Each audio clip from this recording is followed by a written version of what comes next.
Friends, welcome to Abhishek Tripathi biology. हम लोग discuss कर रहे हैं रिप्रोडक्टिव हेल्थ चैप्टर। इससे पहले हमने ह्यूमन रिप्रोडक्शन चैप्टर कंप्लीट कर लिया था। इस चैप्टर को हम स्ट्रिक्टली एनसीईआरटी से पढ़ने वाले हैं, इसलिए आपके पास में एनसीईआरटी की बुक होना बहुत जरूरी है। तो एनसीईआरटी की बुक अपने सामने रखिए, एनसीईआरटी की रीडिंग भी हो जाएगी, साथ ही साथ इस चैप्टर को आप समझ भी पाएंगे। याद रखिए, चैप्टर रटने का नहीं है, इसमें काफी सारी इंफॉर्मेशन ऐसी है जो आपको समझना है और थोड़ी सी इंफॉर्मेशन ऐसी है जो आपको रटनी है। देखिए, एनसीईआरटी के लाइन टू लाइन हम लोग चलने वाले हैं। सबसे पहले एनसीईआरटी में इंट्रोडक्शन वाले पैराग्राफ में लिखा हुआ है डेफिनेशन ऑफ रिप्रोडक्टिव हेल्थ। किसने दी है? डब्ल्यूएचओ। पढ़िए एक बार। According to the world health organization WHO, reproductive health means a total wellbeing in all aspect of reproduction. तो रिप्रोडक्शन से रिलेटेड सारे एस्पेक्ट्स में एकदम हेल्दी होना, इसको हम लोग क्या बोलेंगे? इसको रिप्रोडक्टिव के लिए हेल्दी बोलेंगे। पर एक चीज याद रखिए, रिप्रोडक्शन रिलेटेड एस्पेक्ट्स में फिजिकली हेल्दी होना काफी है या कुछ और भी चाहिए? तो याद रखिए, डब्ल्यूएचओ कहता है कि रिप्रोडक्शन रिलेटेड एस्पेक्ट्स में फिजिकली हेल्दी होना, इमोशनली हेल्दी होना, बिहेवियरली हेल्दी होना और सोशली हेल्दी होना, ये सारी चीजें चाहिए। जिस इंसान में रिप्रोडक्टिव सिस्टम के साथ साथ इमोशन, बिहेवियर और सोशली भी वो हेल्दी है, ऐसे इंसान को हम रिप्रोडक्टिवली हेल्दी बोलते हैं। अच्छा, और आगे बढ़ जाए। अब लिखा है reproductive health problems and strategies. आपको याद रखना है, रिप्रोडक्शन में काफी सारे प्रॉब्लम्स हैं जो हमें डिस्कस करने हैं, जैसे कि सेक्सुअली ट्रांसमिटेड डिसीजेस, इनफर्टिलिटी, मतलब कि कंसीव ना कर पाना। अगर कोई ऐसा कपल है जो कैजुअल अनप्रोटेक्टेड सेक्सुअल इंटरकोर्स के बाद भी, अनप्रोटेक्टेड सेक्सुअल इंटरकोर्स के बाद भी कंसीव नहीं कर पा रहा है, प्रेगनेंसी गेन नहीं कर पा रहा है, तो ये एक तरीके का क्या हुआ? ये एक तरीके की प्रॉब्लम है जो रिप्रोडक्शन रिलेटेड है। ऐसे काफी सारे प्रॉब्लम्स को, इनफर्टिलिटी जैसे प्रॉब्लम्स को, एसटीडीज, सेक्सुअली ट्रांसमिटेड इन्फेक्शन जैसे प्रॉब्लम्स से डील करने के लिए, पॉपुलेशन को कंट्रोल करने के लिए, ये सब कुछ को फेस करने के लिए, कंट्रोल करने के लिए कुछ स्ट्रेटेजीज बनाई गई थी। तो हमें यहां प्रॉब्लम्स भी डिस्कस करना है इस चैप्टर में, साथ ही साथ उन प्रॉब्लम से डील करने के लिए स्ट्रेटेजीज भी डिस्कस करना है। सबसे पहले तो हम लोग को बात करनी चाहिए फैमिली प्लानिंग के बारे में। याद रखिए, इंडिया उन पहली कंट्रीज में से है जिन्होंने पॉपुलेशन को कंट्रोल करने के लिए फैमिली प्लानिंग को इनिशिएट किया था इन 1951। तो इंडिया ने फैमिली प्लानिंग इनिशिएट किया था पॉपुलेशन कंट्रोल करने के लिए। कब इनिशिएट किया था? 1951। Family planning was initiated by India in 1951। 1951 में इंडिया ने क्या किया? इनिशिएट किया है फैमिली प्लानिंग। याद रखिएगा। अगला देखो, एक और चीज यहां पे लिखा हुआ है, reproduction related areas are currently in operation under the popular name reproductive and child health care RCH program। आपको याद रखना है, reproductive and child health care program जो है, ये फैमिली प्लानिंग का ही एक अपडेटेड वर्जन है, या ऐसा कह सकते हो आरसीएच प्रोग्राम के अंडर अब क्या आने लगा है? आरसीएच प्रोग्राम के अंडर अब फैमिली प्लानिंग को काउंट करने लगे हैं। पक्का? पहले फैमिली प्लानिंग में बात किया जाता था रिप्रोडक्शन रिलेटेड एस्पेक्ट्स पे भी, और साथ ही साथ प्रीनेटल एंड पोस्टनेटल डिस्कशंस भी किए जाते थे। मतलब कि बच्चा पैदा होने से पहले और बच्चा पैदा होने के बाद उसको किस तरीके से उसकी केयर करनी है, इस बारे में डिस्कशन किया जाता था। पर नोटिस करिए, ये जो reproductive and child health care programme है, इसमें क्या करते हैं? Reproductive and child health care programme में रिप्रोडक्शन रिलेटेड हर एक चीज से डील किया जाता है, जिसमें कि एसटीडीज भी आती हैं, सेक्सुअली ट्रांसमिटेड इन्फेक्शंस और डिसीजेस भी आती हैं। पक्का ना? तो आरसीएच प्रोग्राम ज्यादा एडवांस है, पर फैमिली प्लानिंग पहले आया था। कब आया था? 1951 में आया था इंडिया में। पक्का ना? इंडिया उन पहली कुछ कंट्रीज में से है जिन्होंने इनिशिएट किया था क्या? Family planning. अच्छा, एक और चीज देखिए, आगे यहां पे काफी सारी इंफॉर्मेशन ऐसी दी हुई है जो कि मैंने अंडरलाइन नहीं किया क्योंकि बहुत ज्यादा इंपॉर्टेंट मुझे नहीं लगी, पर इसमें कुछ पॉइंट्स ऐसे हैं जहां से क्वेश्चन आता है और आ सकता है। नोटिस करिए, यहां लिखा है with the help of audio visual and print media. कौन सी media? Audio visual and print media. Audio visual media मतलब टीवी, रेडियो, है ना? साथ ही साथ में प्रिंट मीडिया मतलब क्या होता है? मैगजीन्स, न्यूज़पेपर्स, है ना? तो ऑडियो विजुअल मीडिया, टीवी की बात करो, उसके साथ साथ में रेडियो की बात करो, साथ में मैगजीन्स और न्यूज़पेपर्स की बात करो, इन सब के थ्रू बहुत सारी अवेयरनेस फैलाने की कोशिश की है। किसने? Governmental organisations and non governmental organisation, NGO जिन्हें आप बोलते हो। पक्का ना? इन सब ने मिलकर बहुत सारी अवेयरनेस फैलाने की कोशिश की है रिप्रोडक्शन रिलेटेड एस्पेक्ट्स के बारे में। कौन से एस्पेक्ट्स के बारे में? रिप्रोडक्शन रिलेटेड एस्पेक्ट्स के बारे में। अब एक चीज याद रखिए, रिप्रोडक्शन जो है, safe reproduction, healthy reproductive organs, sexually transmitted disease, infertility, इन सब की इंफॉर्मेशन को फैलाने में audio visual media, print media ने हेल्प किया है। और इन दोनों मीडिया का यूज किसने किया? गवर्नमेंटल ऑर्गेनाइजेशन और नॉन गवर्नमेंटल ऑर्गेनाइजेशन ने यूज किया, जिसकी वजह से हमें पता चल पाए कि एक हेल्दी रिप्रोडक्टिव लाइफ कैसे जी जाती है। पक्का ना? और देखिए एक और चीज आगे लिखा है, कुछ ऐसे लोग हैं आपके आसपास जो आपको हेल्प करते हैं इस इंफॉर्मेशन को गेन करने में, जिनमें सबसे इंपॉर्टेंट रोल किसका है? पेरेंट्स का है। पेरेंट्स के अलावा क्लोज रिलेटिव्स के अलावा टीचर्स और साथ ही साथ फ्रेंड्स। फ्रेंड्स के पास इंफॉर्मेशन तो है पर बहुत सारी इंफॉर्मेशन गलत भी है। तो रिप्रोडक्शन रिलेटेड इंफॉर्मेशन आपको आपके फ्रेंड्स दे सकते हैं, बिल्कुल दे सकते हैं, गलत दे सकते हैं, बहुत सारी। तो भर भर के गलत इंफॉर्मेशन आपके फ्रेंड्स दे देते हैं, पक्का ना। चलिए, आपको याद होगा ऑडियो विजुअल मीडिया, जब कभी भी ऐसे अपन लोग सेटमैक्स पे, पुराने जमाने पे, कई बार दूरदर्शन पे, जब दूरदर्शन चलता था और टेलीविजन पे एक ही चैनल आया करता था, वो भी सरकारी चैनल डीडी नेशनल, उस पर कई बार मूवी आया करती थी, शायद से सैटरडे या संडे को आती थी शायद से। तो सूर्यवंशम नाम की एक मूवी थी, मान लो आप वो मूवी देख रहे हो सूर्यवंशम में, पुराने जमाने की बात कर रहा हूं, तो आपने नोटिस किया होगा बीच बीच में ऐड आ जाता था, निरोध कॉन्डम्स का ऐड आ जाता था। और कई बार निरोध कॉन्डम्स का ऐड आने की वजह से क्या हो जाता था, हम हमारी फैमिली मेंबर सब एक दूसरे से नजरें चुरा रहे होते थे कि अरे ये क्या हुआ, होता था ना ऐसा। तो ये सब जो कंडीशन हम लोगों ने वहां पे फेस की है, वो सब जो वीडियो आते थे, वो वीडियो आपको इरिटेट करने के लिए, परेशान करने के लिए आते थे कि अवेयरनेस फैलाने के लिए आते थे। तो आपको याद रखना है, वो अवेयरनेस फैलाने के लिए आते थे और गवर्नमेंट की तरफ से आते थे, जिससे कि क्या हो, आप लोग इस बारे में डिस्कशन करें और आपको इस बारे में इंफॉर्मेशन पता चल पाए, नॉलेज मिल पाए। पर नॉलेज देता कौन है, तो नॉलेज देने वाले कौन है इनिशियली, पेरेंट्स हैं, क्लोज रिलेटिव्स हैं, टीचर्स हैं, त्रिपाठी सर हैं, साथ ही साथ कौन है, फ्रेंड्स हैं। तो चलो, ये सब हमको इंफॉर्मेशन देते हैं अबाउट रिप्रोडक्शन रिलेटेड एस्पेक्ट्स। अच्छा, एक और चीज, सेक्स एजुकेशन के बारे में अगर हम बात करें, मतलब कि जो चैप्टर अभी आप पढ़ रहे हो वो एग्जैक्टली आपके स्कूल के बुक्स में दी हुई है ना। इसलिए स्कूल के बुक्स में सेक्स एजुकेशन के बारे में क्यों इंफॉर्मेशन दी जाती है, ये इंफॉर्मेशन इसलिए दी जाती है जिससे कि आपको रिप्रोडक्शन के बारे में पता तो चले, पर सही इंफॉर्मेशन पता चले। तो राइट इंफॉर्मेशन रिप्रोडक्शन के बारे में पता करने के लिए सेक्स एजुकेशन को प्रमोट किया जाता है, कहां पे, स्कूल्स में, पक्का ना। आगे एक और चीज आपको याद रखनी है, proper information about reproductive organ, adolescence. देखो क्या क्या चाहिए, प्रॉपर इंफॉर्मेशन चाहिए, किसके बारे में, रिप्रोडक्टिव ऑर्गन्स के बारे में, एडोलेसेंस, एडल्टहुड के बारे में, साथ ही साथ रिलेटेड चेंजेस, एडल्टहुड में क्या चेंजेस आएंगे, प्यूबर्टी क्या होती है, ये सब बताना। Safe and hygienic sexual practices, sexual practices के बारे में आपको इन्फॉर्म करना, हाइजीनिक सेक्सुअल प्रैक्टिसेस के बारे में इन्फॉर्म करना, साथ ही साथ सेक्सुअली ट्रांसमिटेड डिसीजेस, बहुत इंपॉर्टेंट है, इसके बारे में भी इंफॉर्मेशन देना। इसमें किसका सबसे मेजर रोल है, टीचर्स का। तो स्कूल में सेक्स एजुकेशन इंट्रोड्यूस करने का कारण क्या है, जिससे कि हमें हर एस्पेक्ट ऑफ रिप्रोडक्शन के बारे में पता चले, हर डिसीज डिसऑर्डर डिफेक्ट के बारे में पता चले, जिससे कि हम उससे डील कर पाएं और खुद को सेफ रख पाएं। अब यहां पे एक बीमारी का नाम लिखा है एड्स। एड्स क्या होता है, तो AIDS is acquired immunodeficiency syndrome. क्या होता है एड्स, लिख दूं, एड्स इज एक्वायर्ड इम्यूनो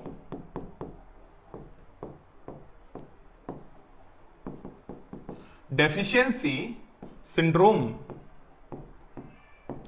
तो एड्स एक्चुअली में है एक्वायर्ड इम्यूनोडेफिशिएंसी सिंड्रोम, और इस नाम को पढ़ते ही आपको एक चीज क्लियर हो जाएगी, एक्वायर्ड इम्यूनोडेफिशिएंसी सिंड्रोम में इम्यून सिस्टम डेफिशिएंट होने वाला है।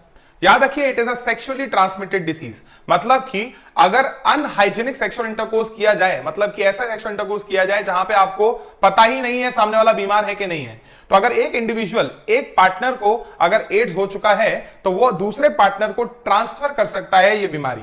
और बीमारी में होने क्या वाला है, इस बीमारी में एक वायरस है जो अफेक्टेड इंडिविजुअल से अनअफेक्टेड इंडिविजुअल के पास जाएगा।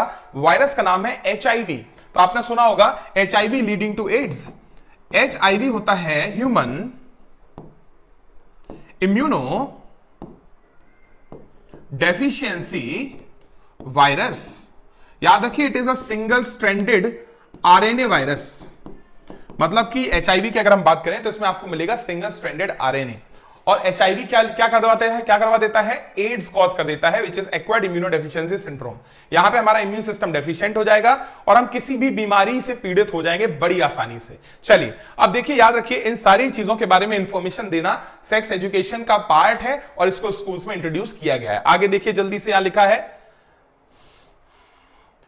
would help people, especially those in adolescent age group, to lead to reproductively healthy life, educating people, especially fertile couples and those in marriageable age groups, about available birth control option, care of pregnant mother, postnatal care, mother and child, postnatal care of mother and child, importance of breastfeeding, equal opportunities for the male and female child। चलिए देखिए, मतलब notice करो, यहां पे बहुत सारी चीजें मैंने ऐसी बोल दी जो सारी की सारी चीजें पे कौन डील कर रहा है, नोटिस करिए। यहां पे देखिए एक बार जल्दी से, यहां लिखा हुआ है RCH प्रोग्राम जो है ये एजुकेट कर रहा है किसको, ये लोगों को एजुकेट कर रहा है। स्पेशली किसको एजुकेट करने के लिए है, फर्टाइल कपल्स को, मैरिजेबल एज ग्रुप्स में जो आते हैं उनको। साथ ही साथ लिखा अबाउट अवेलेबल, किस बारे में एजुकेट करना है, तो अवेलेबल बर्थ कंट्रोल ऑप्शंस, तो बर्थ कंट्रोल ऑप्शंस के बारे में बताता है, साथ ही साथ बताता है प्रेग्नेंट मदर की कैसे केयर करनी है इसके बारे में बताता है, पोस्टनेटल केयर के बारे में बताता है किसके बारे में, पोस्टनेटल मतलब कि बच्चों की अगर हम बात करें तो बच्चे पैदा होने के बाद उनकी केयर करना is a part of postnatal care. साथ ही साथ यहां पे लिखा हुआ है postnatal care of mother and child, मतलब कि बच्चा पैदा होने के बाद मदर की और चाइल्ड की केयर करना है। साथ ही साथ ब्रेस्ट फीडिंग का इंपॉर्टेंस क्या है इसके बारे में इंफॉर्मेशन देते हैं। साथ ही साथ में equal opportunities for male and female child, मतलब मेल चाइल्ड और फीमेल चाइल्ड को अलग अलग नहीं बराबरी से नापा जाना चाहिए, उनको बराबरी से सपोर्ट करना चाहिए, पढ़ाना लिखाना चाहिए। यहां लिखा है ये सारी की सारी चीजों का डिस्कशन जो है वो कौन करता है, कौन इसके बारे में अवेयर कराता है, तो इसके बारे में NGOs and governmental organisations, print media और साथ ही साथ प्रिंट मीडिया, साथ ही साथ ऑडियो विजुअल मीडिया की मदद से हमें इंफॉर्मेशन देते हैं। पक्का ना? तो governmental organisation, non governmental organisation ने पूरे के पूरे इंडिया में रिप्रोडक्शन रिलेटेड, इंडिया में भी वर्ल्ड में भी रिप्रोडक्शन रिलेटेड एस्पेक्ट्स के बारे में डिस्कशन करते हैं और इस डिस्कशन की वजह से हमें क्लियर होती है और करेक्ट इंफॉर्मेशन मिलती है अबाउट रिप्रोडक्शन। पक्का ना? चलिए और आगे बढ़ जाते हैं। देखिए जल्दी, रिप्रोडक्टिव और चाइल्ड हेल्थ केयर प्रोग्राम की अगर हम लोग बात करें तो रिप्रोडक्टिव और चाइल्ड हेल्थ केयर जो प्रोग्राम है उसमें काफी सारी चीजें कवर की जाती है, जैसे कि क्या क्या है एक बार नोटिस करिएगा। यहां लिखा है reproductive child health care programme की वजह से हमें एक अच्छा स्ट्रॉन्ग इंफ्रास्ट्रक्चर डेवलप करके मिला है, मतलब कि अच्छे हॉस्पिटल्स मिले हैं, काफी सारे प्रोफेशनल एक्सपर्ट्स मिले हैं, मतलब कौन, डॉक्टर्स मिले हैं, साथ ही साथ में हमें मटेरियल सपोर्ट भी मिला है, मतलब अच्छी मशीन्स मिली हैं। पर हमें इस हॉस्पिटल का, इन मशीन्स का, एक्सपर्ट डॉक्टर्स का कुछ फायदा है क्या? बिल्कुल फायदा है। क्या फायदा है? इस सारी चीजों की वजह से, इन सारे सपोर्ट की वजह से हम लोग क्या कर सकते हैं, जो प्रोफेशनल डॉक्टर्स हैं उनकी मदद से हम लोग ट्रीट कर सकते हैं, कंट्रोल कर सकते हैं, है ना, क्या कर सकते हैं, प्रेगनेंसी को कंसीव करना, इसके लिए भी हेल्प करेंगे ये डॉक्टर्स और ये सारे सपोर्ट्स। साथ ही साथ डिलीवरी को असिस्ट करेंगे, सेक्सुअली ट्रांसमिटेड डिसीजेस से डील करेंगे, अबॉर्शंस, कॉन्ट्रासेप्शन मतलब प्रेगनेंसी को अवॉइड करने में हेल्प करेंगे, मेंस्ट्रुअल प्रॉब्लम्स से डील करने में हेल्प करेंगे और इनफर्टिलिटी से भी डील करने में हेल्प करेंगे। कौन हेल्प करने वाले हैं? जो भी मेडिकल कंडीशन आज से इस प्रोग्राम में डेवलप की गई हैं। तो ये बड़े बड़े डॉक्टर्स, बड़े बड़े हॉस्पिटल्स जो डेवलप किए गए हैं गवर्नमेंट के थ्रू, ये जो हॉस्पिटल्स हैं, ये जो डॉक्टर्स हैं, वो आपको इन सारी प्रॉब्लम से डील करने में सपोर्ट करते हैं। आगे देखिए यहां पे एक टेक्निक का नाम लिखा है एमनियोसिंथेसिस। आपको याद होगा एमनियोसिंथेसिस टेक्निक के बारे में ऑलरेडी हमने बात की है लास्ट लेक्चर में, लास्ट चैप्टर में। और एमनियोसिंथेसिस एक ऐसी टेक्निक है जिस टेक्निक में क्या किया जाता है, नोटिस करिए। एमनियोसिंथेसिस टेक्निक में ऐसे प्लेसेंटा के साथ में जब फीटस कनेक्टेड होता है, ये ऊपर कौन, प्लेसेंटा, नीचे कौन है यहां पे, अम्बिलिकल कॉर्ड, अम्बिलिकल कॉर्ड से कौन कनेक्टेड है, फीटस। अब ये जो फीटस कनेक्टेड है, इस फीटस के पास में बहुत सारे स्किन के सेल्स हैं जो कहां पे ड्रॉप हो गए हैं, इस फ्लूइड में। इस फ्लूइड को बोलते हैं एमनियोटिक, इस फ्लूइड को बोलते हैं एमनियोटिक फ्लूइड। याद रखिए जो एमनियोटिक फ्लूइड होता है, इस फ्लूइड के अंदर इस फीटस के सेल्स हैं और इस फीटस के सेल्स को स्टडी करने के बाद हम इस फीटस में जो भी डिफेक्ट और डिसऑर्डर्स हैं, जो सिंड्रोम्स हैं, उन्हें फाइंड आउट कर सकते हैं। पक्का? तो एमनियोसिंथेसिस टेक्निक जो है, ये इसका मेन पर्पस तो ये होता है कि हम इस बच्चे के सेल्स को स्टडी करके पता करें कि इसको कोई बीमारी तो नहीं है। पर एक्चुअली में एमनियोसिंथेसिस को इंडिया में मिसयूज किया जाता था, किस चीज के लिए, फीटल सेक्स डिटर्मिनेशन के लिए। तो फीटस का सेक्स अगर डिटरमाइन किया जाएगा तो जो फीमेल फीटस होते थे उनको लोग मार देते थे, अबॉर्ट कर देते थे, मेडिकली टर्मिनेट कर देते थे। पक्का? पर वो सब चीजें रोकने के लिए कौन सी प्रोसेस को ही अल्टीमेटली रोक दिया गया, एमनियोसिंथेसिस टेक्निक को ही कंप्लीटली रोक दिया गया है। तो नोटिस करो, सैचुरेटरी बेन मतलब क्या होता है, सैचुरेटरी बेन का मतलब होता है मच रिक्वायर्ड, मतलब कि ये बहुत ही जरूरी था।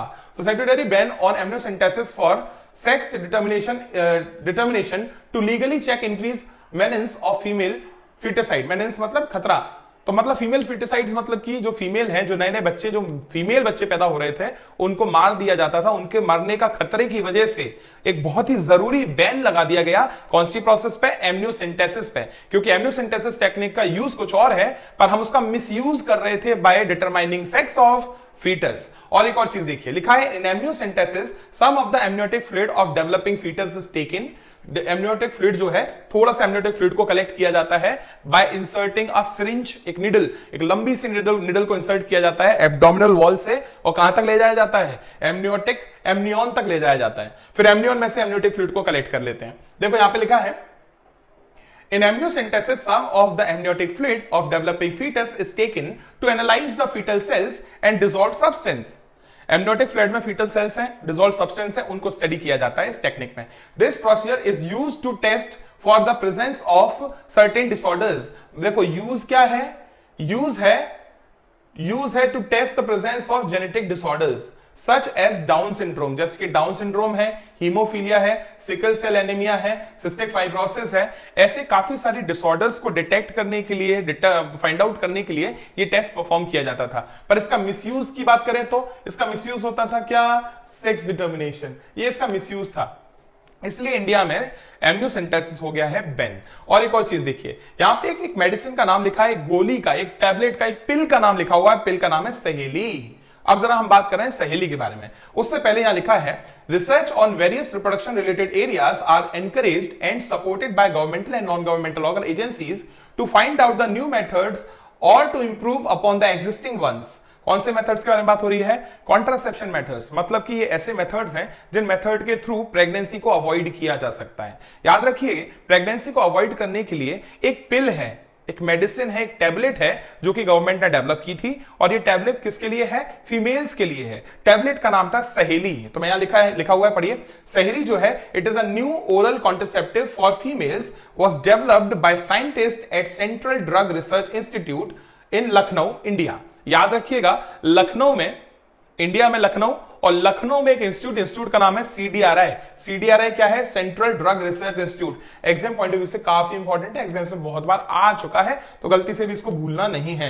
क्या नाम नहीं भूलोगे, तो सीडीआरआई का नाम मत भूलना। सेंट्रल ड्रग रिसर्च इंस्टीट्यूट जो है, सीडीआरआई जो है, कहां पे है, लखनऊ में है। यहां पे क्या डेवलप किया गया है, सहेली। सहेली क्या है, it is a new oral contraceptive for females. किसके लिए है, फीमेल्स के लिए ओरल कॉन्ट्रासेप्टिव है। एक बहुत इंपॉर्टेंट चीज जो आपको याद रखनी है, सहेली जो होती है, इट इज नॉन स्टेरॉइडल। कैसी है ये, it is non steroidal preparation.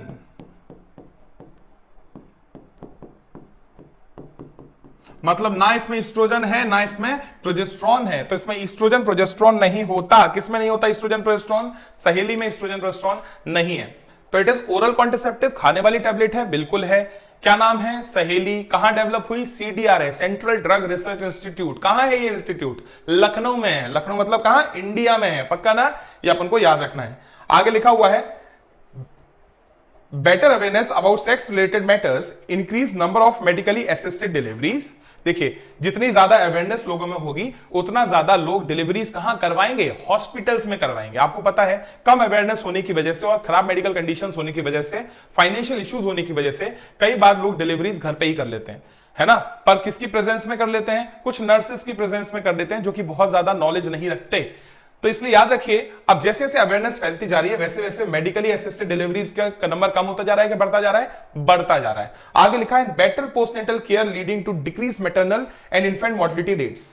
याद रखिएगा, अब मैटरनल मोर्टिलिटी रेट्स और इन्फेंट मोर्टिलिटी रेट्स जो है वो बढ़ते जा रहे हैं, कम होते जा रहे हैं, कम होते जा रहे हैं। मतलब प्रेग्नेंट मदर की डेथ भी कम हो रही है, और जो नए नए बच्चे पैदा हुए हैं उनकी डेथ भी बहुत कम हो गई है। क्यों कम हो गई है, क्योंकि हमने अवेयरनेस फैला दी है किस बारे में, रिप्रोडक्शन रिलेटेड एस्पेक्ट्स के बारे में। आगे लिखा है, increase number of couples with smaller families. देखो, छोटे छोटे फैमिलीज का नंबर भी बढ़ रहा है। मतलब कपल्स अब बड़ी फैमिली प्रेफर करते हैं कि छोटी फैमिली, छोटी फैमिली प्रेफर करते हैं। Better detection and cure of STDs, sexually transmitted diseases को अच्छे से ट्रीट किया जा रहा है, ढंग से ट्रीट किया जा रहा है, जिसकी वजह से लोगों का भरोसा कहां बढ़ रहा है, हॉस्पिटल्स पे, डॉक्टर्स पे भरोसा बढ़ता जा रहा है। आगे लिखा है, and overall increase in medical facilities for all sex related problems, all indicated improves reproductive healthy society. तो हेल्दी सोसाइटी की अगर हम बात करें, रिप्रोडक्शन रिलेटेड एस्पेक्ट्स में अगर कोई सोसाइटी हेल्दी है, तो उसमें क्या हो रहा होगा, वहां पे मेडिकल फैसिलिटीज, डॉक्टर्स, हॉस्पिटल्स अच्छे होंगे, और उन हॉस्पिटल्स और मेडिकल फैसिलिटीज का यूज भी लोग कर रहे होंगे, पक्का। चलिए और आगे कंटिन्यू करते हैं, नोटिस करो, यहां लिखा है, population stabilisation and birth control. लिखा है, in last century an all-round development in various fields significantly improved the quality of life of people. However, increase the facilities along with better living condition had an explosive impact on the growth of population. सुन रहे भाई, population में की growth में कैसा impact आया है, explosive.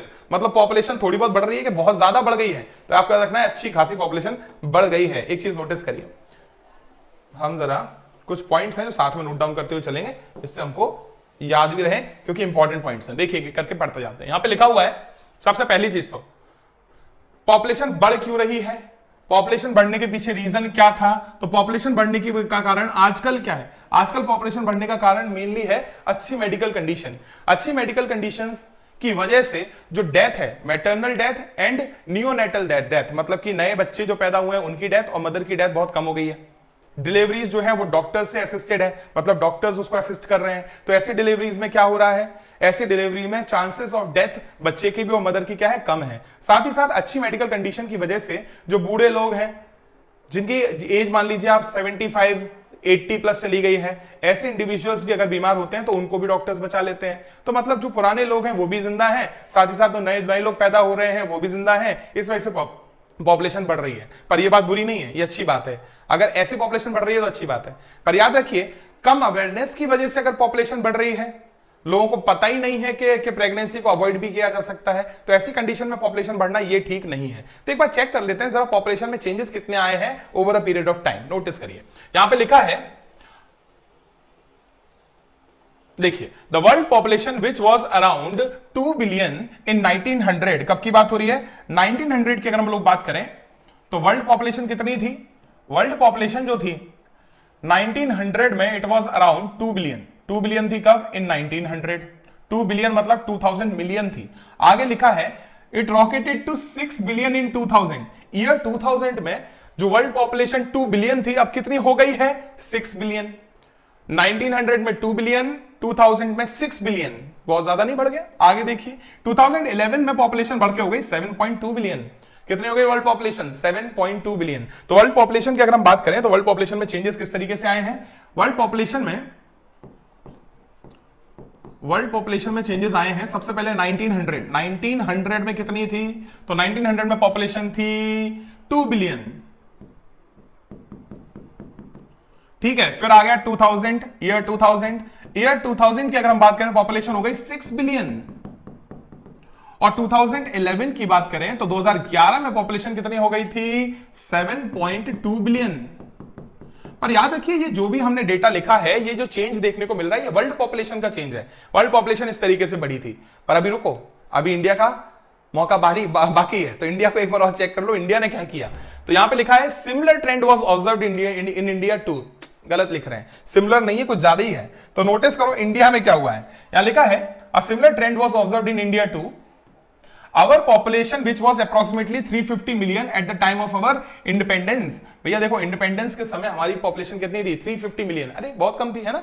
रुक जाओ, रुको बढ़ेगी। तो देखो इंडिपेंडेंस 1947, इंडिपेंडेंस के समय पे पॉपुलेशन जो थी 350 मिलियन थी, मतलब कम थी। जैसे ईयर 2000 आया तो हम पहुंच गए 1 बिलियन।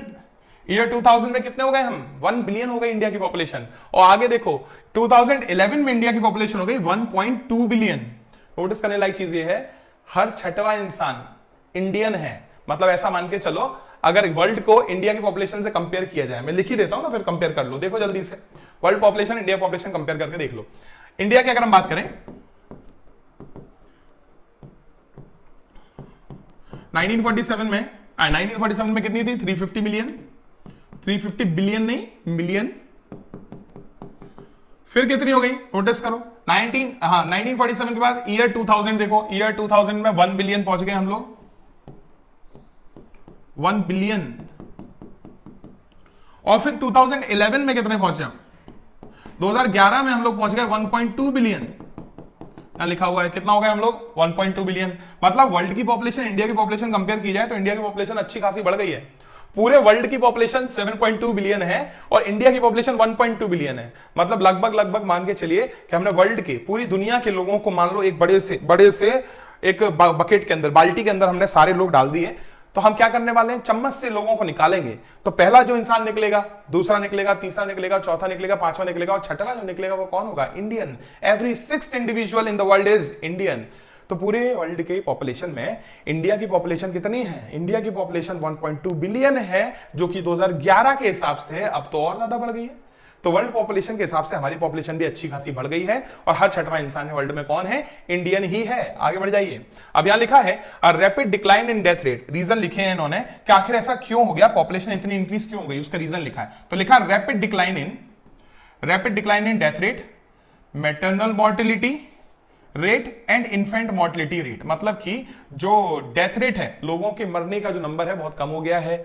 मदर की डेथ और नए बच्चे पैदा हुए हैं उनकी डेथ भी अब बहुत कम होने लगी है, और इस वजह से क्या होने लगा है, आगे लिखा एक और चीज लिखिए, as well as an increase in number of people in reproducible age group, मतलब increase number of people in reproducible age group are probable reason for this, मतलब कि पॉपुलेशन बढ़ने के लिए रीजन क्या, पीछे रीजन क्या क्या दिए गए हैं, तो पॉपुलेशन बढ़ने के पीछे रीजन दिए गए हैं। सबसे पहला क्या, यहां से पढ़ना शुरू करेंगे, इधर यहां से rapid decline in death rate, और कहां पे खत्म करेंगे, यहां पे खत्म करेंगे। तो ये जो स्टार मैंने मार्क किए इसके बीच में आपको रीजन दिया है पॉपुलेशन बढ़ने का, तो लोग कम मर रहे हैं और रिप्रोडक्शन की एज ग्रुप में इंडिविजुअल ज्यादा है, इस वजह से पॉपुलेशन कंटिन्यूसली क्या होती जा रही है, पॉपुलेशन कंटिन्यूसली बढ़ती जा रही है। चलिए और आगे बढ़ जाएंगे।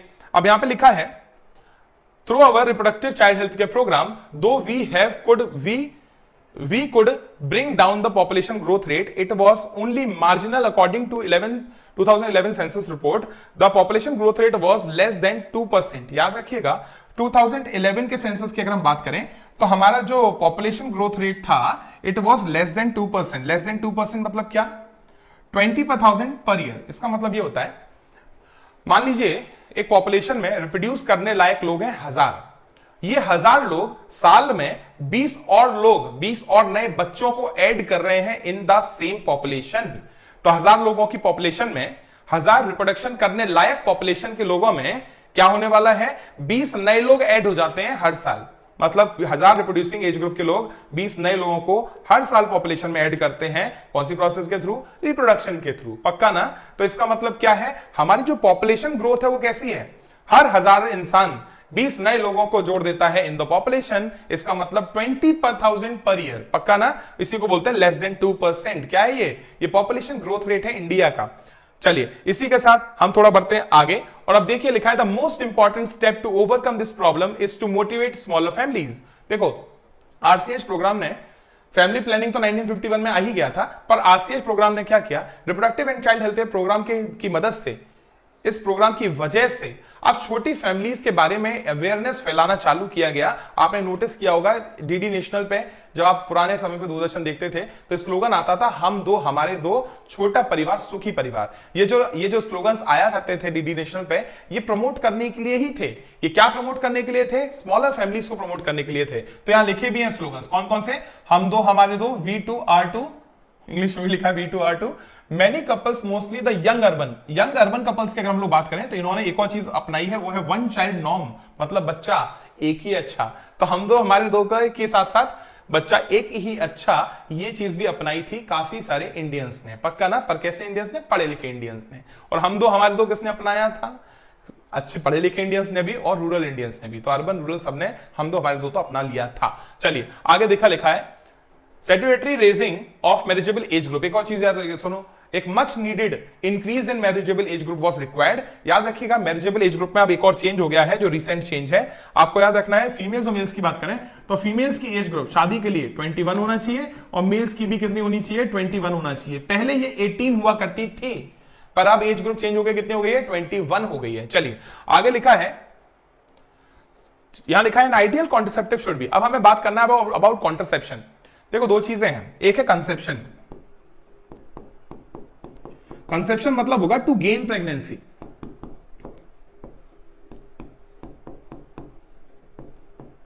मतलब अगर प्रेगनेंसी करना चाहते हैं तो इसे बोलेंगे कंसेप्शन, और सेकंड होगा कॉन्ट्रासेप्शन।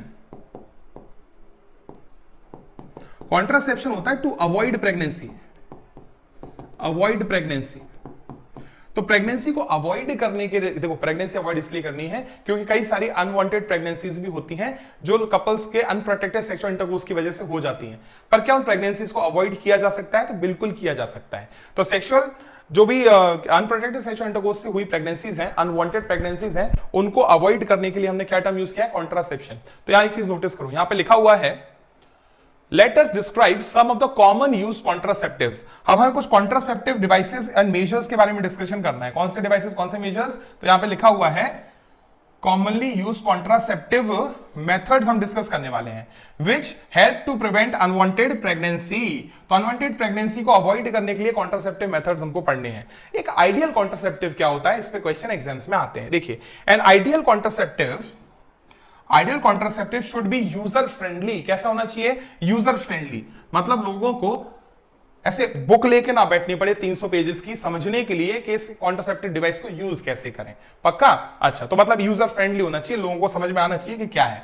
साथ ही साथ इजिली अवेलेबल, मार्केट में कॉन्ट्रासेप्टिव डिवाइस मिलनी चाहिए। आगे लिखा हुआ है साथ ही साथ इफेक्टिव एंड रिवर्सिबल, मतलब कैसे हो, जो भी कॉन्ट्रासेप्टिव डिवाइस आप यूज कर रहे हैं इट शुड बी इफेक्टिव, काम की हो, साथ ही साथ क्या हो, रिवर्सिबल हो, मतलब ऐसा ना हो कि कॉन्ट्रासेप्टिव डिवाइस आपने यूज तो कर ली, अब वो रिमूव नहीं हो रही है, तो रिमूव करने के लिए हमको डॉक्टर के पास जाना पड़ रहा है, ऐसा नहीं होना चाहिए। साथ ही साथ लिखा है नो और लेस साइड इफेक्ट्स, मतलब कि कोई भी कॉन्ट्रासेप्टिव डिवाइस अगर आप यूज कर रहे हैं, कोई भी कॉन्ट्रासेप्टिव मेथड आप यूज कर रहे हैं, तो उसके साइड इफेक्ट ना हो। क्योंकि पता चला कि हम कंसेप्शन को रोकने के लिए गए थे, कंसेप्शन को रोकने के लिए गए थे और कॉन्ट्रासेप्शन को करवाने के लिए गए थे, और गलती से क्या हो गया, कोई और बीमारी या कोई और प्रॉब्लम लेके आ गए, तो इसलिए इसके साइड इफेक्ट तो नहीं होने चाहिए। तो आइडियल कॉन्ट्रासेप्टिव डिवाइस कौन सी है? आइडियल कॉन्ट्रासेप्टिव डिवाइस वो है जो यूजर फ्रेंडली हो, आसानी से यूज करना, लोगों को पता चल जाए, साथ ही साथ इजीली अवेलेबल हो, मार्केट में अवेलेबल हो, साथ ही साथ इफेक्टिव और रिवर्सिबल हो, यूज भी हो, काम की भी हो, और साथ ही साथ इसको एलिमिनेट करना, बॉडी से रिमूव करना भी आसान हो, साथ ही साथ नो और लीस्ट साइड इफेक्ट, इसके साइड इफेक्ट भी बहुत कम होने चाहिए। साथ ही साथ it should also in no way interfere with sexual drive, desire और सेक्सुअल एक्ट। तो सेक्सुअल ड्राइव, डिजायर और सेक्सुअल एक्ट को बिल्कुल भी डिस्टर्ब ना करे। पक्का? तो सेक्सुअल एक्ट, सेक्सुअल इंटरकोर्स के दौरान ये थोड़ा भी इंटरफेयर ना करे, इसकी वजह से कोई भी प्रॉब्लम फेस ना करनी पड़े। साथ ही साथ लिखा है a wide range of contraceptive methods are presently available. देखो, जो भी हमने ऊपर कैरेक्टरिस्टिक्स हमने अंडरलाइन किए हैं, ये सारे कैरेक्टरिस्टिक्स इसके आइडियल कॉन्ट्रासेप्टिव के कैरेक्टरिस्टिक्स हैं, एग्जाम में आ जाते हैं। अब जितने भी कैरेक्टरिस्टिक्स हमने यहां पे नोट डाउन किए हैं, ये सारे के सारे आइडियल कॉन्ट्रासेप्टिव डिवाइसेस जो होते हैं इजीली अवेलेबल भी है, यूजर फ्रेंडली भी है, सेक्सुअल एक्ट में भी कोई इफेक्ट नहीं करते, कोई साइड इफेक्ट भी नहीं है, रिवर्सिबल भी है, साथ ही साथ इफेक्टिव भी है। तो ऐसी क्या बहुत वाइड रेंज ऑफ कॉन्ट्रासेप्टिव हमारे पास अवेलेबल है? जी हां। तो कॉन्ट्रासेप्टिव मेथड्स को कुछ कैटेगरीज में डिवाइड किया गया है, सारी कैटेगरी नीचे लिखी है, एक एक करके देखते जाइए, फिर हम इनको इंडिविजुअली डिस्कस भी करेंगे। देखिए, a wide range of contraceptive methods are presently available in which could be broadly grouped into the following categories। कौन कौन सी कैटेगरीज हैं? सबसे पहले नेचुरल ट्रेडिशनल मेथड, दूसरा मेथड है बैरियर मेथड, थर्ड है इंट्रायूट्राइन डिवाइसेस आईयूडीज, नेक्स्ट है oral contraceptive pills या ओरल कॉन्ट्रासेप्टिव्स, जिसमें पिल्स भी आएंगे और भी चीजें आएंगी, नेक्स्ट है इंजेक्टेबल्स, क्या injectables, then implants and surgical methods. पहले तो ये नाम आपको याद करने हैं, ये सब के सब कौन है? These are contraceptive methods, contraceptive methods हैं। पहला कौन सा? नेचुरल और ट्रेडिशनल, नेचुरल, फिर barrier, IUD, oral contraceptive, injectables, implants, surgical methods.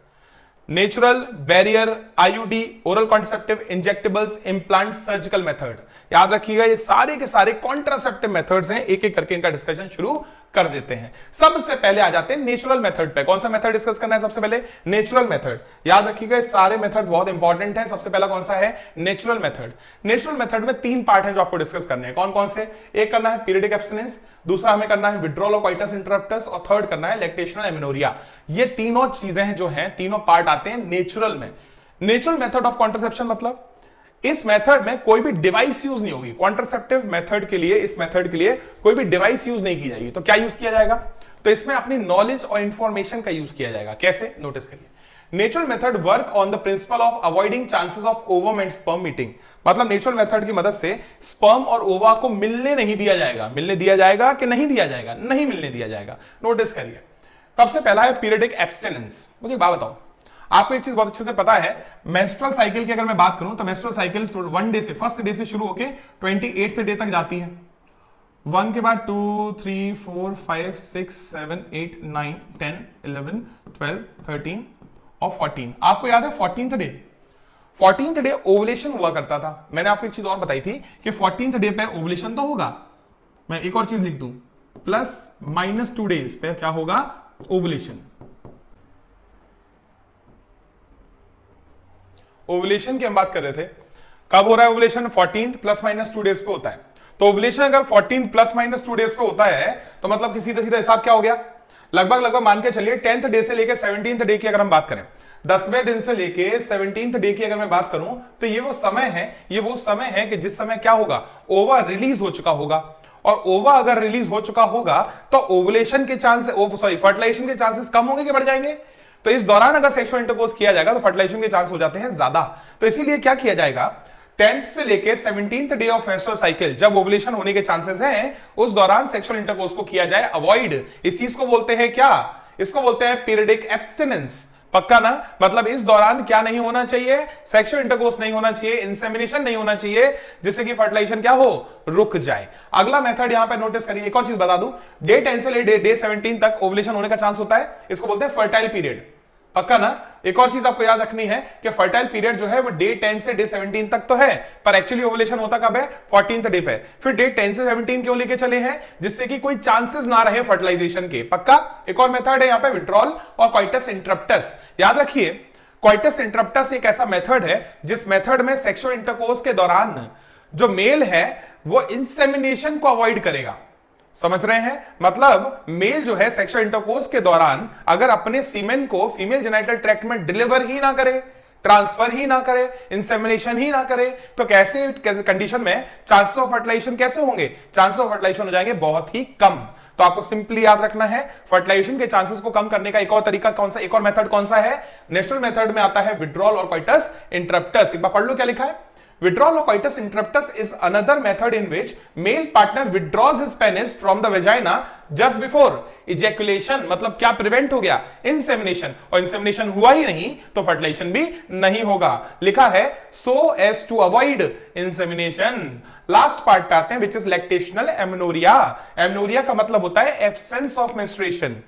Lactational क्यों बोला है? याद रखिए, प्रेगनेंसी के बाद, पार्चुरेशन के बाद जैसे एक नया बेबी प्रोड्यूस हुआ है, एक बच्चा पार्चुरेट हुआ है, पैदा हुआ है, तो ये नया बच्चा 6 महीने तक इंटेंस लैक्टेशन करेगा। मतलब लैक्टेशन नहीं करेगा, ये बच्चा इंटेंस फीडिंग करेगा। और कौन है जो इसको फीड कराएंगी? वो है मदर।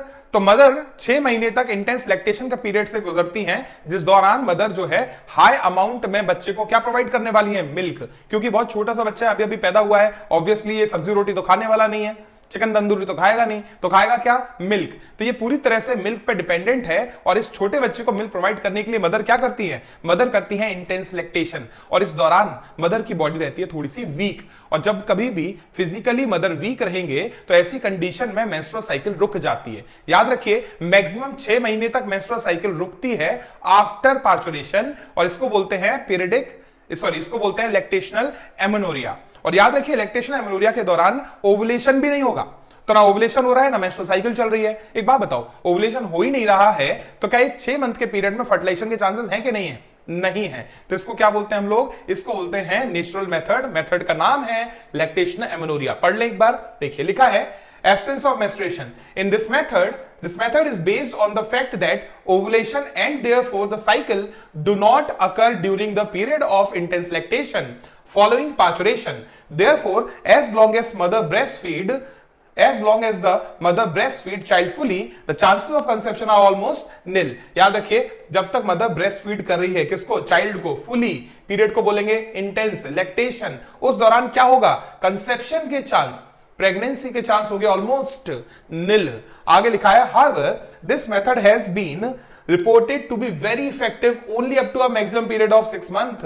तो भैया ये जो है 6 महीने तक मैक्सिमम चल सकता है ये पीरियड। तो क्या जरूरी है कि 6 महीने तक मेंस्ट्रुअल साइकिल चालू नहीं होगी? नहीं। कुछ फीमेल ऐसे भी रहेंगे जिन फीमेल्स में मेंस्ट्रुअल साइकिल हो सकता है 3rd मंथ में ही शुरू हो जाए। तो याद रखिएगा, ये उतना सेफ नहीं है। तो नेचुरल मेथड्स जो हैं, तीनों के तीनों हैं, ये नॉलेज बेस्ड होते हैं, और इन मेथड का फेलियर का चांस काफी ज्यादा रहता है। पर एक बात है, कोई भी कॉन्ट्रासेप्टिव डिवाइस यूज नहीं की गई है, इसलिए साइड इफेक्ट रहेंगे ऑलमोस्ट निल। पढ़ते हैं, यहां लिखा है no medicines or devices are used in these methods so side effects are almost nil। पर चूंकि इसमें कोई मेथड यूज ही नहीं किए गए, इसमें कोई भी डिवाइसेस मेडिसिन यूज ही नहीं किए गए, तो इसके फेलियर के चांस कैसे होंगे? पढ़िए, chances of failure too of this method are also high. तो साइड इफेक्ट है नहीं, पर फेलियर के चांसेस है हाँ, कम के ज्यादा, बहुत ज्यादा। इसी के साथ आगे बढ़ जाइए। हम बात कर रहे हैं अब किसके बारे में? Barrier methods. नाम से ही पता चलता है, अगर रास्ते में किसी रोड को बंद करना है तो पुलिस क्या लगा देती है? बैरिकेड लगा देती है। ये बैरियर और बैरिकेड्स का काम क्या होता है? आपको उस एरिया में जाने से रोकना। पक्का ना? तो जब कोरोना हुआ था तो लोगों की सोसाइटीज के बाहर बैरियर्स लगा दिए गए थे। ये क्यों लगाए गए थे? जिससे लोग सोसाइटी के बाहर ना जाए। पक्का ना? तो बैरियर का काम क्या होता है? स्पर्म और ओवा को मिलने मत दो, स्पर्म और ओवा के बीच में जाके एक रास्ते को ब्लॉक कर दो। तो बैरियर्स का काम है ब्लॉक करना। किसका रास्ता? स्पर्म का और ओवा के मिलने का रास्ता ब्लॉक कर दो। तो लिखा barrier method, ovum and sperms are prevented from physically meeting with the help of barriers. Such method are available for both males and females. किसके लिए मिलते हैं barrier methods? For both males and females, दोनों के लिए चलता है barrier method. पक्का? एक और चीज नोटिस करो, यहां लिखा है सबसे पहला बैरियर मेथड का नाम लिखा है condoms. Condoms are barrier method made up of thin rubber and latex sheet. काय के बने भैया? थिन रबर से बने हैं, लेटेक्स शीट से बने हुए हैं। आगे लिखा है that are used to cover the penis in the males and vagina and cervix in case of females. तो मेल्स में क्या कवर करने वाले हैं? पेनिस को, और फीमेल्स में वेजाइना और सर्विक्स को कवर करेंगे कॉन्डम्स। आगे लिखा है जस्ट बिफोर सेक्सुअल इंटरकोर्स और coitus so that the ejaculated semen would not enter the female reproductive tract। सीधी बात है, अगर पेनिस को कवर किया गया है, सर्विक्स वेजाइना को कवर किया गया है इन कॉन्डम्स की मदद से, तो जो भी इजेकुलेशन होगा, जो भी सीमेन होगा, वो इनके अंदर ट्रैप हो जाएगा, फंस जाएगा और कहां तक नहीं पहुंच पाएगा? फीमेल जेनाइटल ट्रैक्ट को पार करके सर्विक्स, यूट्रस, फैलोपियन ट्यूब तक नहीं पहुंच पाएगा। आप मतलब फर्टिलाइजेशन के चांसेस ऑलमोस्ट निल हो जाएंगे। लिखा है दिस कैन प्रिवेंट कंसेप्शन, मतलब ये प्रेगनेंसी को रोक सकता है। Nirodh is a popular brand of condom for males, use of condoms as. अच्छा, एक और चीज, एक पॉपुलर ब्रांड का नाम लिखा है निरोध। निरोध जो है वो एक्चुअली में गवर्नमेंट के थ्रू डेवलप किया गया ब्रांड है, और ये निरोध जो कॉन्डम्स होते हैं these are available in which place? Government hospitals. तो गवर्नमेंट हॉस्पिटल्स में free of cost Nirodh condoms available रहते हैं। अब याद रखिएगा, निरोध जो कॉन्डम है it is only for males, females के लिए नहीं है। यहां लिखा है use of condom has increased in recent years due to its additional benefit of protecting the user from contracting STIs and AIDS. AIDS और सेक्सुअली ट्रांसमिटेड डिसीज से भी कॉन्डम्स बचाते हैं। क्यों? क्योंकि ये फिजिकल कांटेक्ट होने ही नहीं दे रहे हैं दो इंडिविजुअल्स का। तो जो लोग फिजिकली इंटीमेट हो रहे हैं उन दोनों इंडिविजुअल्स को एक्चुअली में कांटेक्ट में नहीं आने दे रहा। कौन नहीं आने दे रहा है? ये बैरियर मेथड, जैसे कि कौन? कॉन्डम्स। तो कॉन्डम्स जो होते हैं एक तो कॉन्ट्रासेप्शन के लिए अच्छे हैं, कंसेप्शन को रोकने के लिए अच्छे हैं, कॉन्ट्रासेप्शन करवाने के लिए अच्छे हैं, और साथ ही साथ एसटीआई और एड्स को रोकने के लिए अच्छे हैं। एड्स कौन होता है? AIDS is acquired immunodeficiency syndrome.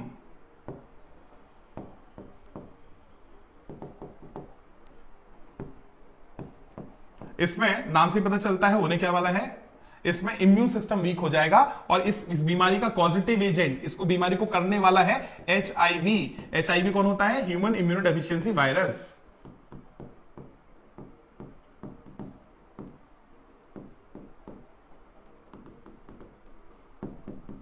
ये जो वायरस होता है सिंगल स्ट्रैंडेड आरएनए का वायरस है, इसके अंदर सिंगल स्ट्रैंडेड आरएनए मिलता है, और ये एड्स कॉज कर सकता है। और एड्स जैसी बीमारियों से भी कौन बचा सकता है? कॉन्डम्स। तो कॉन्डम्स प्रेगनेंसी को भी अवॉइड कर सकते हैं, साथ ही साथ इस बड़ी बड़ी बीमारियों से, सेक्सुअली ट्रांसमिटेड इन्फेक्शन से भी बचा सकते हैं। आगे लिखा है both the males and females condoms are disposable, मतलब इनको आप डिस्पोज कर सकते हो, रीयूज नहीं कर सकते, बार बार यूज नहीं होंगे पर डिस्पोज हो जाएंगे। अच्छा, इनको फेंका जा सकता है। दे आर सेल्फ इंसर्टेड, इसकी वजह से प्राइवेसी मिलती है यूजर को। तो ये इनको आप खुद यूज कर सकते हैं, किसके लिए? एक्सपर्ट डॉक्टर्स और नर्सेस की जरूरत पड़ने वाली है, किसी की जरूरत नहीं है, आप इनको खुद यूज कर सकते हैं। अगला लिखा है डायफ्राम्स, सर्वाइकल कैप्स, वॉल्ट्स। ये तीनों जो हैं रबर से बने हुए और बैरियर्स के नाम है। सबसे पहला बैरियर आपने कॉन्डम पढ़ लिया, और बाकी तीन बैरियर्स जो है वो यहां पे लिखे हुए हैं। कौन सा? Diaphragm, cervical caps and vaults. याद रखिए तीनों बैरियर्स जो होते हैं they are made up of rubber. Rubber कैसे बने हैं? रबर। पर याद रखिए फीमेल्स के लिए बने हैं। किसके लिए बने हैं? फीमेल्स के लिए। अच्छा, इनको कहां इंसर्ट किया जाता है? सर्विक्स के ऊपर, और सर्विक्स के ऊपर लगाया जाएगा कब? During coitus.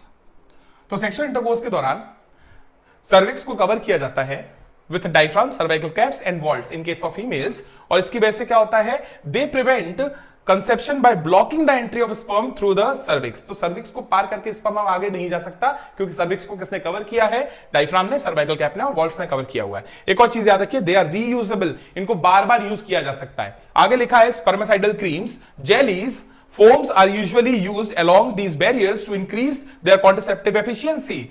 याद रखिएगा सर्विक्स पे जब डायफ्राम्स को, सर्वाइकल कैप्स को, वॉल्ट्स को, मतलब बैरियर्स को यूज किया जाता है, तो साथ में कुछ क्रीम्स का और जेलीज का यूज किया जाता है। ये स्पर्मेसाइडल क्रीम्स, जेलीज, फोम्स क्या करेंगे? ये मार देते हैं स्पर्म्स को, जिसकी वजह से फर्टिलाइजेशन के चांसेस और भी कम हो जाते हैं। पक्का? तो ये रहे बैरियर मेथड्स जो हमें डिस्कस करने थे। अब हम आ जाते हैं इंट्रा यूट्राइन डिवाइसेस की तरफ। थर्ड मेथड पे आ गए। पहला था नेचुरल, दूसरा था बैरियर, तीसरा है इंट्रा यूट्राइन डिवाइसेस। याद रखिए इंट्रा यूट्राइन डिवाइसेस नाम से ही पता चलता है यूट्रस के अंदर इंप्लांट करवाए जाएंगे, फिट फिट करवाए जाएंगे कि किए जाएंगे? तो याद रखना इनको इंप्लांट करवाने के लिए एक्सपर्ट डॉक्टर और नर्सेस की जरूरत पड़ती है। तो यहां पढ़िए, एक बार लिखा हुआ है, यहां लिखा हुआ है साफ साफ, another effective and popular method is the use of intrauterine devices. The devices are inserted by doctors or expert nurses in the uterus through vagina. तो सर्जरी करनी पड़ेगी? नहीं, वेजाइना के थ्रू इनको इंसर्ट किया जा सकता है, पर इंसर्ट करेंगे कौन? Doctors and nurses. लिखा हुआ है these intrauterine devices are presently available as non-medicated IUDs, copper releasing IUDs and third is hormone releasing IUDs। तीन टाइप के हैं, copper releasing, hormone releasing and non medicated. Non medicated का example लिखा हुआ है lips loop. Non medicated lips loop, non medicated again lips loop is non medicated. Copper releasing Multiload 375, copper T, copper 7। Copper T, copper 7 आप अच्छे से याद रख सकते हैं क्योंकि उनमें कॉपर ऑलरेडी लिखा हुआ है, पर मल्टीलोड 375 आप भूल सकते हो, इसलिए बार बार याद करना है। मन में इसको जितनी बार रिपीट कर सकते हो करो। Multiload 375 copper releasing, Multiload 375 copper releasing, Multiload 375 copper releasing, copper releasing Multiload 375, साथ ही साथ कॉपर टी और कॉपर 7 भी आते हैं। और आगे बढ़ जाओ, आप लिखा है हार्मोन रिलीजिंग आयोडीज। हार्मोन रिलीजिंग आयोडीज में प्रोजेस्टेरोन आपको याद हो जाएगा, क्यों? प्रोजेस्टेरोन हार्मोन होता है, प्रोजेस्टेरोन मैच कर गया। पर LNG20 मत भूलना, भूल सकते हैं। LNG20 hormone releasing, LNG20 hormone releasing, LNG20 hormone releasing, brain में चलने दो, बार बार रिपीट करो। तो LNG20 कैसे होते हैं? हार्मोन रिलीजिंग, साथ ही साथ कौन है? प्रोजेस्टेरोन। याद रखिए इंट्रायूट्राइन डिवाइसेस में जो लिपस लूप है ये क्या करेगा? लिपस लूप जो होते हैं they increase phagocytosis of sperm. तो स्पर्म को का ब्रेक डाउन कर देते हैं, जिसकी वजह से जब स्पर्म का अगर ब्रेकडाउन हो जाएगा तो फर्टिलाइजेशन के चांसेस कम हो जाएंगे। तो लिपस लूप नॉन मेडिकेटेड है और ब्रेकडाउन करता है स्पर्म का। आगे लिखा है कहां पे? विद इन यूट्रस, यूट्रस के अंदर अंदर तोड़फोड़ करता है ये, किसकी? स्पर्म की। अगला लिखा है कॉपर रिलीजिंग आयोडीज क्या करते हैं? They suppress sperm motility and fertilising capacity of sperm. तो स्पर्म की मोटिलिटी को सप्रेस करते हैं कौन? कॉपर। तो कॉपर रिलीजिंग आयोडी में कॉपर है और कॉपर स्पर्म की मोटिलिटी, स्पर्म के मूवमेंट को स्लो करेगा और उनको फर्टिलाइज करने भी नहीं देगा। अगला लिखा हुआ है hormone releasing IUDs in addition can make uterus unsuitable for implantation. Hormone releasing IUDs जो होते हैं ये इंप्लांटेशन को रोकते हैं, साथ ही साथ अनफेवरेबल कंडीशन बनाते हैं सर्विक्स में। कहां पे अनफेवरेबल कंडीशन? सर्विक्स में। मैं लिख देता हूं कैसी अनफेवरेबल कंडीशन। यहां पे ये करेंगे थिक म्यूकस इन सर्विक्स। याद रखिए हार्मोन जो रिलीजिंग आयोडीज होते हैं वो सर्विक्स में म्यूकस की लाइनिंग को थिक कर देते हैं, जिसकी वजह से सर्विक्स ब्लॉक हो जाता है और स्पर्म एंट्री नहीं ले पाता है। तो इतना सा अपन को याद रखना है। आगे लिखा है IUDs are ideal contraceptives. Intrauterine devices जैसे कि ये कॉपर टी यहां पे बना हुआ है, ये आइडियल है। आइडियल क्यों है? क्योंकि इनको ये बहुत आसानी से यूज किए जा सकते हैं, काफी इफेक्टिव है, लंबे समय तक काम आते हैं। और एक और चीज, इसको अच्छा खासी तरीके से एक्सेप्ट किया है। It is widely accepted method of contraception in India. तो इंडिया में ज्यादातर ये यूज किया जाता है काय के लिए? कॉन्ट्रासेप्शन के लिए। चलिए, तो ये तो हमने एक बेसिक सा डिस्कशन आईयूडीज के बारे में ले लिया। एक चीज नोटिस करो, यहां पे जो हार्मोन रिलीजिंग आईयूडीज हैं, जितने भी हार्मोन हैं, हार्मोन सबके सब कौन कौन से हार्मोन? ईस्ट्रोजन, प्रोजेस्टेरोन जो है। जितने भी बार आप आगे हार्मोन रिलीजिंग सब्सटेंसेस पढ़ोगे, कॉन्ट्रासेप्टिव मेथड्स पढ़ोगे, वो सबका फंक्शन सेम रहता है। तो अभी आपने पढ़ा हार्मोन रिलीजिंग आईयूडी, ऐसे ही आप आगे जाके पढ़ोगे हार्मोन इंजेक्शंस, हार्मोन इंप्लांट्स, साथ ही साथ आप पढ़ेंगे आगे जाके हार्मोनल पिल्स, वो सब सेम काम करेंगे। कैसे काम करेंगे मैं आगे बताऊंगा आपको। चलिए अब देखिए आगे बढ़ते हैं। Oral administration of small doses of either progestogens, progesterone नहीं है, प्रोजेस्ट्रोजन्स और progestogen oestrogen combination is another contraceptive method used by the females. याद रखिए ओरल एडमिनिस्ट्रेशन मतलब टैबलेट्स, खाना। तो कुछ गोलियां ऐसी हैं जिनमें ईस्ट्रोजन प्रोजेस्टेरोन का कॉम्बिनेशन देखने को मिलता है और इनको कंज्यूम किया जाता है फॉर कॉन्ट्रासेप्शन। किसके लिए? कॉन्ट्रासेप्शन के लिए, प्रेगनेंसी को अवॉइड करने के लिए टैबलेट का भी यूज किया जाता है। अब नोटिस करो, they are used in the form of tablets and hence are popularly known as pills. इसलिए इनको प्यार से क्या नाम दे दिया गया है? इनको नाम दे दिया गया है पिल्स। तो पिल्स क्या होते हैं? पिल्स वो टैबलेट हैं जिनमें ईस्ट्रोजन प्रोजेस्टेरोन मिलेगा और इन टैबलेट की मदद से भी कॉन्ट्रासेप्शन किया जा सकता है या फिर कंसेप्शन को प्रिवेंट किया जा सकता है। Pills have to be taken daily for a period of 21 days. कितने दिन लिया जाता है? 21 दिन। कब से स्टार्ट करना है? First 5 days of menstrual cycle। फिर कितने दिन का गैप लेना है? 7 days का गैप लेना है। को समझे? नहीं, मैं बताता हूं। और से देखिए, यहां पे नोटिस करिए, हम एक साइकिल ड्रॉ कर रहे हैं। ये एक 28 डेज की एक साइकिल है। साइकिल का नाम है मेंस्ट्रुअल साइकिल, सबको पता है। 1 2 3 4 5 6 7 8 9 10 11 12 13 14, 15, 16, 17, 18, 19, 20, 21, 22, 23, 24, 25, 26, 27 और 28।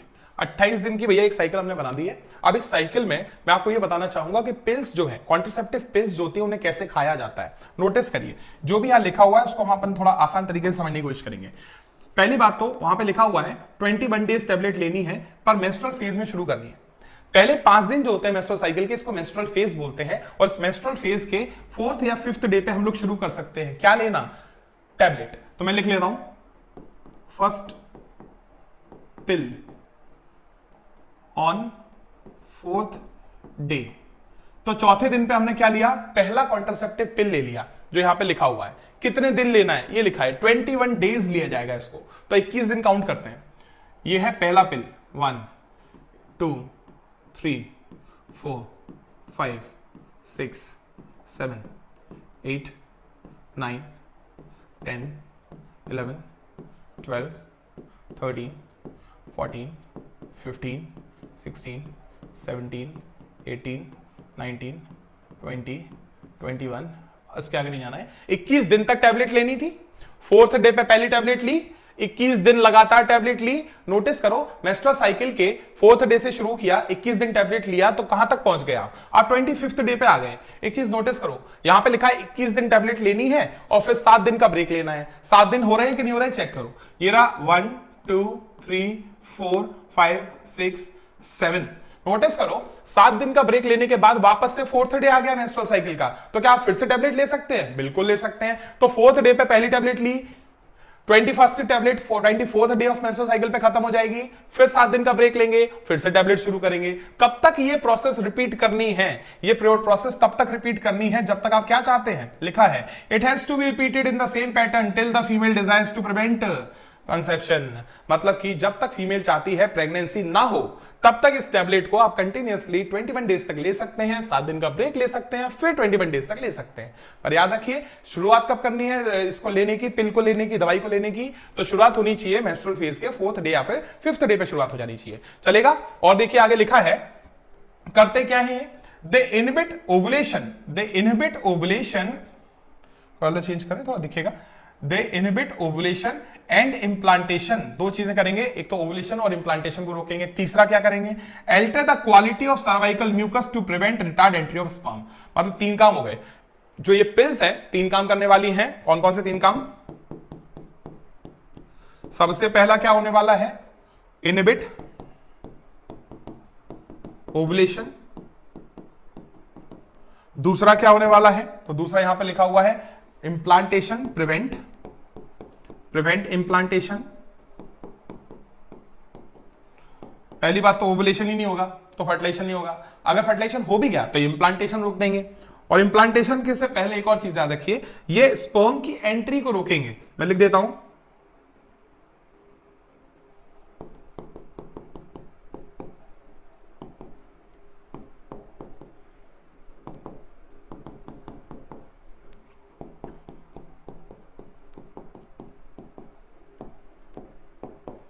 सर्वाइकल म्यूकस थिक होने की वजह से जो स्पर्म की एंट्री है वो भी रुक जाएगी इस केस में। चलेगा? अब देखो जल्दी आगे बढ़ जाते हैं। यहां पे लिखा है एक और पिल है जिसके बारे में लिखा हुआ है। उससे पहले यहां पे लिखा है कि जो इमरजेंसी कॉन्ट्रासेप्टिव पिल्स होती है या फिर ये जो पिल्स होती हैं, टैबलेट्स होती हैं, इनका एक बहुत इंपॉर्टेंट चीज है, pills have very lesser side effect and as well as accepted by the females. मतलब इनका साइड इफेक्ट ज्यादा नहीं है, साइड इफेक्ट कम है इनका। तो पिल्स इसलिए ज्यादातर फीमेल्स यूज कर लेते हैं। अगला लिखा हुआ है सहेली के बारे में। सहेली क्या है? It is new oral contraceptive. इतनी नई भी नहीं है, काफी पहले बनाई गई थी। इट इज सहेली is a new oral contraceptive pills for females containing a non steroidal preparation. याद रखिए, सहेली क्या है? नॉन स्टेरॉइडल ओरल कॉन्ट्रासेप्टिव पिल है ये। सहेली is a non steroidal oral contraceptive pills. मैं लिख देता हूं इसमें नो ईस्ट्रोजन, साथ ही साथ नो प्रोजेस्टेरॉन।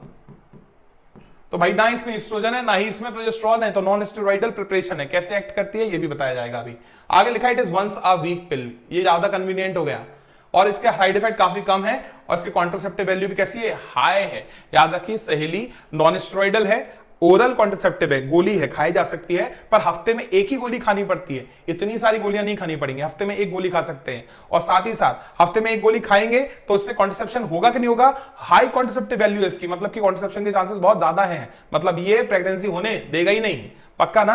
और साइड इफेक्ट इसके बहुत ही कम होते हैं। आगे लिखा हुआ है प्रोजेस्ट्रोजेंस alone और in combination with estrogen can also be used by females as injection और implants। नोटिस करो ये जो पिल्स थी, ऊपर वाले जो पिल्स थे, इनमें हार्मोन्स था, इंजेक्शन में भी होते हैं हार्मोन, इम्प्लांट में भी होते हैं हार्मोन। कौन से हार्मोन? ईस्ट्रोजन और प्रोजेस्टेरोन वाले हार्मोन होते हैं। यहां लिखा है इम्प्लांट्स जो है इनको स्किन के अंदर लगाया जाता है, इंजेक्शन को भी इंजेक्ट किया जाता है स्किन के नीचे ही, पक्का ना। तो जो भी हार्मोन रिलीजिंग अभी तक आपने नाम सुने वो क्या क्या थे? सबसे पहले आपने सुना था hormone releasing intra uterine devices, फिर आपने पढ़ा था हार्मोन रिलीजिंग पिल्स, फिर आपने पढ़ा था इंजेक्शन, और आपने पढ़ा है इम्प्लांट्स। ये सब की सब चीजें हार्मोन रिलीज करती हैं। एक बात बताओ, हार्मोन में ऐसा क्या है कि जिसकी वजह से प्रेगनेंसी रुक जाती है? क्या कुछ स्पेशल होता है इन हार्मोन्स में? नोटिस करिए, एक बार समझ जाओ कि हार्मोन रिलीजिंग जो ये सब्सटेंसेस है कैसे वर्क करते हैं, कॉन्सेप्टिव डिवाइसेस कैसे काम करते हैं। नोटिस करिए, हार्मोन रिलीजिंग कॉन्सेप्टिव डिवाइसेस में सबसे पहले लिख दूं मैं,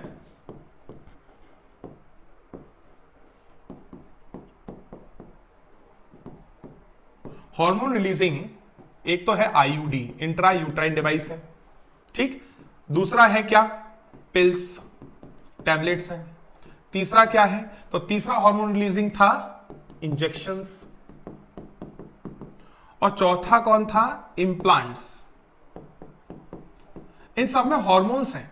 ये हार्मोन काम कैसे करते हैं? नोटिस करिए, इनमें आपको जो हार्मोन देखने को मिलेंगे वो हार्मोन्स हैं ईस्ट्रोजन एंड प्रोजेस्टेरोन। मैं लिख देता हूं ईस्ट्रोजन एंड प्रोजेस्टेरोन।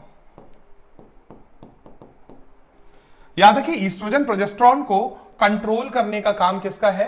एफएसएच और एलएच का है। तो याद रखिए, हमारे पास ब्रेन में, ब्रेन वाले एरिया में मिलता है हाइपोथैलेमस।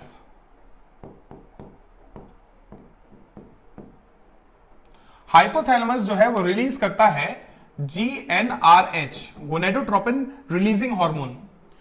इस हार्मोन का काम है पिट्यूटरी को स्टिमुलेट करना, और जब पिट्यूटरी स्टिमुलेट होती है तो वो रिलीज कर देती है FSH एंड LH, जिनको हम बोलते हैं गोनेडोट्रोपिन्स। पिट्यूटरी के FSH LH जाते हैं ओवरी में। कहां जाते हैं? ओवरी। और फिर ओवरी से रिलीज होते हैं क्या? Oestrogen and progesterone. ठीक है ना?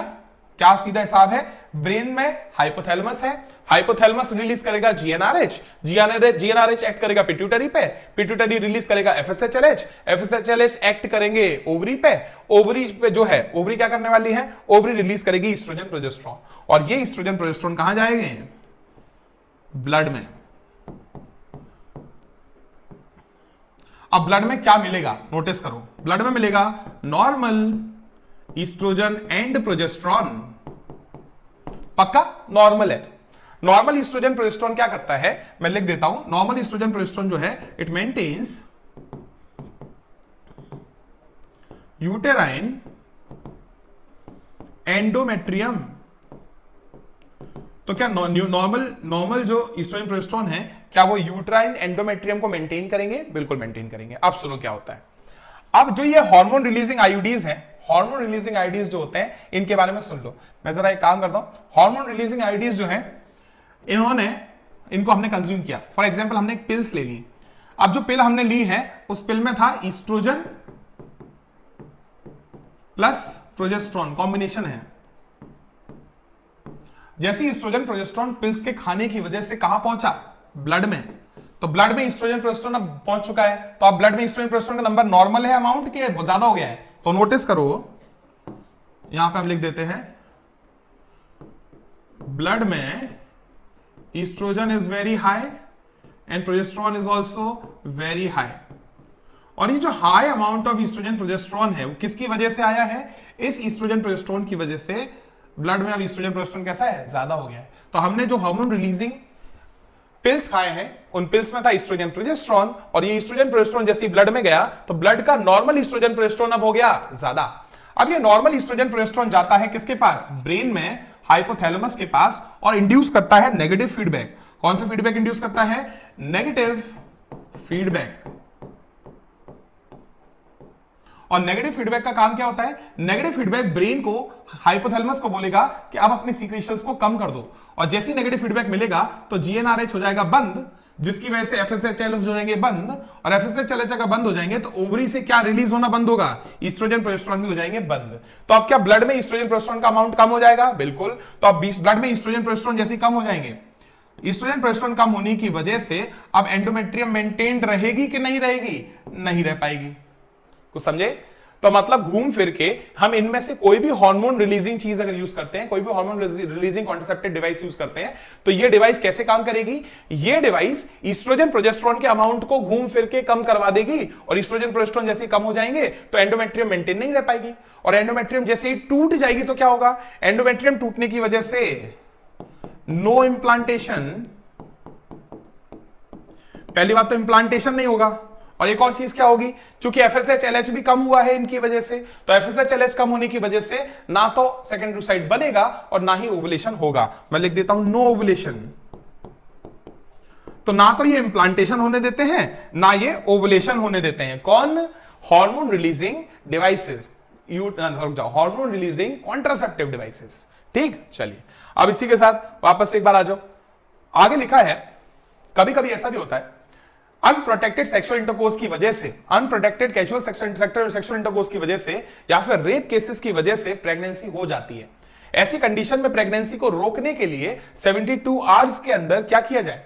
सेक्सुअल इंटरकोर्स के 72 आवर्स के अंदर अंदर इमरजेंसी कॉन्ट्रासेप्टिव पिल्स को कंज्यूम किया जाता है। कौन से पिल्स? इमरजेंसी कॉन्ट्रासेप्टिव पिल्स को यूज किया जाता है, पक्का ना?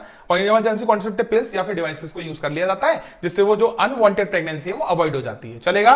चलिए ये पॉइंट यहां पे लिखा हुआ है, एक बार अच्छे से रीड कर लीजिएगा। आगे बढ़ जाते हैं। सहेली की बात कर लो।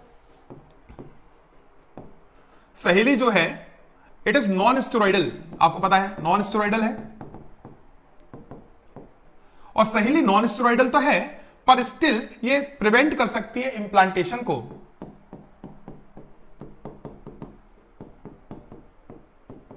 अब पूछने लायक सोचने लायक चीज ये है कि इंप्लांटेशन को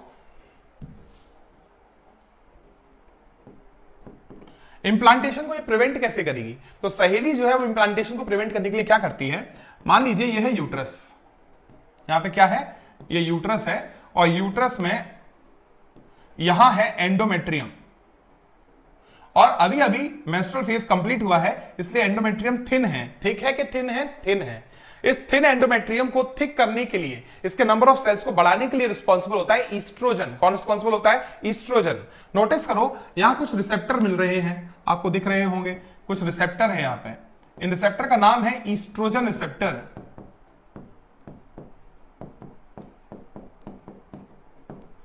याद रखिएगा ईस्ट्रोजन एंडोमेट्रियम को थिक तब कर पाएगा जब ईस्ट्रोजन यहां पे आके बाइंड करेगा ईस्ट्रोजन रिसेप्टर से। अब होता क्या है, जब कभी भी कोई सहेली टैबलेट कंज्यूम करती है, कोई भी फीमेल ने सहेली टैबलेट कंज्यूम कर ली, तो इस टैबलेट में जो केमिकल है वो केमिकल मैं लिख देता हूं। सहेली टैबलेट जो है कहां गई? स्टमक में क्यों पहुंचा रहा है? सहेली टैबलेट पहुंचाओ डाइजेस्टिव सिस्टम, वहां से एब्जॉर्ब होके पहुंचेगी ब्लड से सहेली टैबलेट का जो केमिकल है वो कहां पहुंचेगा? ईस्ट्रोजन रिसेप्टर के साथ बाइंड करने के लिए। ईस्ट्रोजन रिसेप्टर पे जब सहेली बाइंड कर जाएगी तो अब ईस्ट्रोजन कहां बाइंड करेगा? ईस्ट्रोजन बाइंड कर ही नहीं पाएगा। नोटिस करो ये आ गया कौन? ईस्ट्रोजन। क्या ये बाइंड कर पा रहा है? नहीं। तो अगर ईस्ट्रोजन बाइंड कर ही नहीं पाएगा तो एंडोमेट्रियम डेवलप होगी ही नहीं, और एंडोमेट्रियम डेवलप होगी ही नहीं तो इंप्लांटेशन भी नहीं होगा। तो क्या सहेली जो है वो ईस्ट्रोजन के साथ कंपटीशन करती है? यस। सहेली टैबलेट एंडोमेट्रियम पे जो ईस्ट्रोजन रिसेप्टर्स है उनसे बाइंड करेगी और इंप्लांटेशन को रोक देगी। तो या क्या इसमें कोई हार्मोन का यूज हुआ है? नहीं। It is non steroidal preparation, और ये ओरल कॉन्ट्रासेप्टिव है तो इसको टैबलेट के फॉर्म में कंज्यूम किया जाता है। अब हम कहां पहुंच गए? हम पहुंच गए हैं एक और मेथड पे, जो कि कौन सा है? ये जो कॉन्ट्रासेप्टिव मेथड है ये सर्जिकल कहलाता है। इस सर्जिकल कॉन्ट्रासेप्टिव मेथड में क्या किया जाएगा? हम स्पर्म और ओवा को मिलने से रोकेंगे, पर उसके लिए हमें क्या करना पड़ेगा? सर्जरी करनी पड़ेगी। नोटिस करिए, surgical intervention blocks gamete transport and thereby prevent conception, contraception, prevent conception. मतलब प्रेगनेंसी को अवॉइड कर सकते हैं हम, पर कैसे? गैमीट के ट्रांसपोर्टेशन को ब्लॉक करके। कैसे? सर्जरी करके। स्टरलाइजेशन प्रोसेस को, सर्जिकल मेथड्स को स्टरलाइजेशन भी बोलते हैं, ये भी याद रखना। Sterilisation procedure in the male is called as vasectomy and in females it is called as tubectomy. तो वॉसेक्टोमी होगा किसमें? मेल्स में। ट्यूबेक्टोमी किसमें होगा? फीमेल्स के केस में देखने को मिलेगा। पक्का? अब देखिए, ये रहा वॉसेक्टोमी। वॉसेक्टोमी वाली कंडीशन में वॉस डिफरेंस को कट किया जाता है, पर याद रखिए वॉस डिफरेंस को कट करने के लिए एब्डोमेन में कट नहीं लगेगा, स्क्रॉटम में कट लगेगा। तो स्क्रॉटम में हल्का सा कट लगाएंगे, फिर उसको ओपन करेंगे, वॉस डिफरेंस को ढूंढेंगे, फिर उसको कट करके टाई कर देंगे। पक्का? यहां थोड़ा ऊपर दिखा दिया है, इतने ऊपर कट नहीं करेंगे, स्क्रॉटम के अंदर कट लगा के कट एंड टाई करेंगे। पक्का ना? तो वॉसेक्टोमी, वॉस डिफरेंस को कट करके बांधना, किसके केस में? मेल्स के केस में। ट्यूबेक्टोमी, फेलोपियन ट्यूब को कट करके आपस में टाई कर देना। याद रखिए फेलोपियन ट्यूब को कट करके टाई करने के लिए दो रास्ते हैं। एक तो वेजाइना के थ्रू इंस्ट्रूमेंट्स की मदद से, इंस्ट्रूमेंट्स मशीन्स की मदद से वेजाइना के थ्रू अंदर से कट लगाया जाए और टाई किया जाए, एक तरीका ये। दूसरा तरीका क्या है? या तो ये कर दिया जाए कि एब्डोमेन में कट लगाया जाए, पेट में इंसिजन किया जाए और एब्डोमेन में कट लगाने के बाद उसके बाद फेलोपियन ट्यूब को कट करके टाई किया जाए। दो मेथड होते हैं फीमेल्स के लिए। मेल्स के लिए सिर्फ स्क्रॉटम में कट लगाओ और वॉस डिफरेंस को टाई कर दो कट करके। और ट्यूबेक्टोमी में क्या करना है? या तो एब्डोमेन के थ्रू इंसिजन बना के फिर टाई करो फेलोपियन ट्यूब को, या फिर क्या करना है? वेजाइना के थ्रू कट करके टाई करो फेलोपियन ट्यूब को। तो ट्यूबेक्टोमी, वैसेक्टोमी दोनों को स्टरलाइजेशन टेक्निक बोलते हैं, जो कि सर्जिकली किए जाते हैं। और इन दोनों टेक्निक में कहां इंसिजन होते हैं, ये सब इंफॉर्मेशन यहां पे लिखी है, आप लोगों को रीड करना है। लास्ट लाइन काफी इंपॉर्टेंट है, these techniques are highly effective but their reversibility is very poor. देखो इफेक्टिव तो है, पर इन प्रोसेस को रिवर्स करना आसान नहीं है, ये आपको याद रखना पड़ेगा। साथ ही साथ यहां लिखा है, no doubt the widespread use of these method have a significant role in checking uncontrolled growth of population. However, their possible ill effects like, सुनो, इनमें कुछ पॉसिबल इल इफेक्ट्स भी हैं, कुछ सिम्टम्स भी हैं। देखो कॉन्ट्रासेप्टिव मेथड्स किसी की नेसेसिटी नहीं है, ऐसे बहुत ज्यादा जरूरत वाली चीज नहीं है। कॉन्ट्रासेप्टिव डिवाइसेस, कॉन्ट्रासेप्टिव मेथड्स को अवॉइड करना अच्छी बात है। अवॉइड करना किस सेंस में? मतलब कोशिश करें कम से कम कॉन्ट्रासेप्टिव मेथड्स का यूज किया जाए। पक्का? अगर कॉन्सेप्टिव मेथड्स का ओवर यूज करेंगे, देखो किसी भी चीज का ओवर यूज अच्छा नहीं है, अगर इनमें से कोई भी कॉन्सेप्टिव मेथड का ओवर यूज करना आप शुरू कर देंगे तो उसका थोड़ा बहुत असर तो बॉडी पे दिखेगा, पर कभी कभी असर ज्यादा भी दिख सकता है। जैसे कि देखो आपको पता है ओरल पिल्स को 21 डेज तक लेना था, फिर 7 डेज का ब्रेक लेना था। जिसको ये चीज याद नहीं है कि 7 डेज का ब्रेक लेना है तो उसके साथ क्या होगा, तो ऑब्वियसली उसमें कुछ ना कुछ इल इफेक्ट देखने को मिलेंगे। तो कॉन्सेप्टिव डिवाइसेस अच्छे हैं, प्रेगनेंसी को रोक सकते हैं, पर इन डिवाइसेस को यूज करने से पहले आपको प्रॉपर नॉलेज होनी चाहिए। देखिए अगर नॉलेज नहीं है तो क्या क्या हो सकता है। पहली बात तो नॉजिएटिंग फील होगा, उल्टी जैसा लगने लगेगा, एब्डोमिनल पेन, पेट में दर्द हो सकता है, breakthrough bleeding, internal bleeding हो सकती है ज्यादा सी।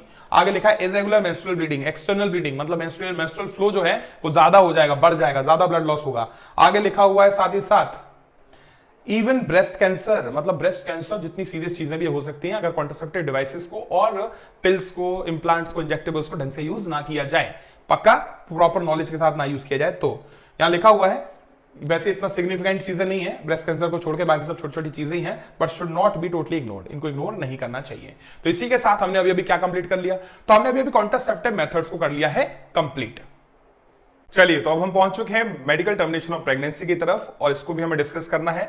मेडिकल टर्मिनेशन ऑफ प्रेगनेंसी या फिर एमटीपी की अगर हम बात करते हैं, it is also called as induce abortion. Medical termination of pregnancy जो है इट इज इंटेंशनल और voluntary termination of pregnancy before full term. Full term से हमारा मतलब है 9 मंथ का जेस्टेशन पीरियड। जो जेस्टेशन पीरियड है 9 महीने तक चलता है। अगर 9 महीने तक इस पीरियड को नहीं चलने दिया जाए और जो बच्चा अभी मदर की बॉडी में डेवलप कर रहा है उस बच्चे को मार दिया जाए, बॉडी से इजेक्ट आउट कर लिया जाए बिफोर फुल टर्म, तो इसको हम लोग बोलेंगे medical termination of pregnancy. MTP जो होता है इसमें याद रखिएगा लगभग साल में, इसको इंड्यूस अबॉर्शन भी बोलते हैं, लगभग हर साल पूरी दुनिया का हिसाब अगर हम लगाएं तो वर्ल्ड वाइड हर साल 45 to 50 मिलियन एमटीपीज परफॉर्म किए जाते हैं। मतलब मेडिकली टर्मिनेटेड प्रेगनेंसीज कितनी होती हैं, तो लगभग 45 से 50 मिलियन होती हैं। पक्का ना? अच्छा वर्ल्ड वाइड प्रेगनेंसीज तो फिर बहुत ज्यादा होती होंगी। याद रखिएगा जो टोटल प्रेगनेंसी वर्ल्ड में होती है ना, ये 45 to 50 मिलियन एमटीपीज एक्चुअली क्या है, ये टोटल वर्ल्ड की सारी प्रेगनेंसीज एक साल में जितनी भी हो रही हैं उनका सिर्फ 1/5 पार्ट है। तो नोटिस करिए लिखा भी है, यहां लिखा है 45 to 50 million MTPs are performed in a year all over the world, which accounts to 1/5 of the total number of conceived pregnancies in a year। तो साल भर में जितनी प्रेगनेंसी हुई ना उसकी 1/5 प्रेगनेंसी टर्मिनेट कर दी जाती हैं। कैसे? मेडिकली। और इसलिए ये कितनी होता है, इनका नंबर कितना होता है? तो इनका नंबर है 45 to 50 मिलियन। पक्का ना? आगे देखिए लिखा हुआ है whether to accept legalize MTP or not is being debated upon in many countries due to emotional, ethical, religious and social issues। याद रखिएगा, काफी सारी कंट्रीज ऐसी हैं जो कि अगेंस्ट होती है एमटीपी के और काफी कंट्रीज सपोर्ट में होते हैं एमटीपी के। देखिए, ऐसी प्रेगनेंसी जो आप बिल्कुल नहीं रखना चाहते, अनवांटेड प्रेगनेंसी जो आप नहीं रखना चाहते, ऐसी प्रेगनेंसीज को अगर आप रखेंगे तो इससे पॉपुलेशन भी इंक्रीज होने वाली है। साथ ही साथ जो पेरेंट्स उस बच्चे को रखना ही नहीं चाहते वो उसका प्रॉपर केयर भी नहीं करेंगे, तो ये बच्चे के लिए अच्छा नहीं होगा।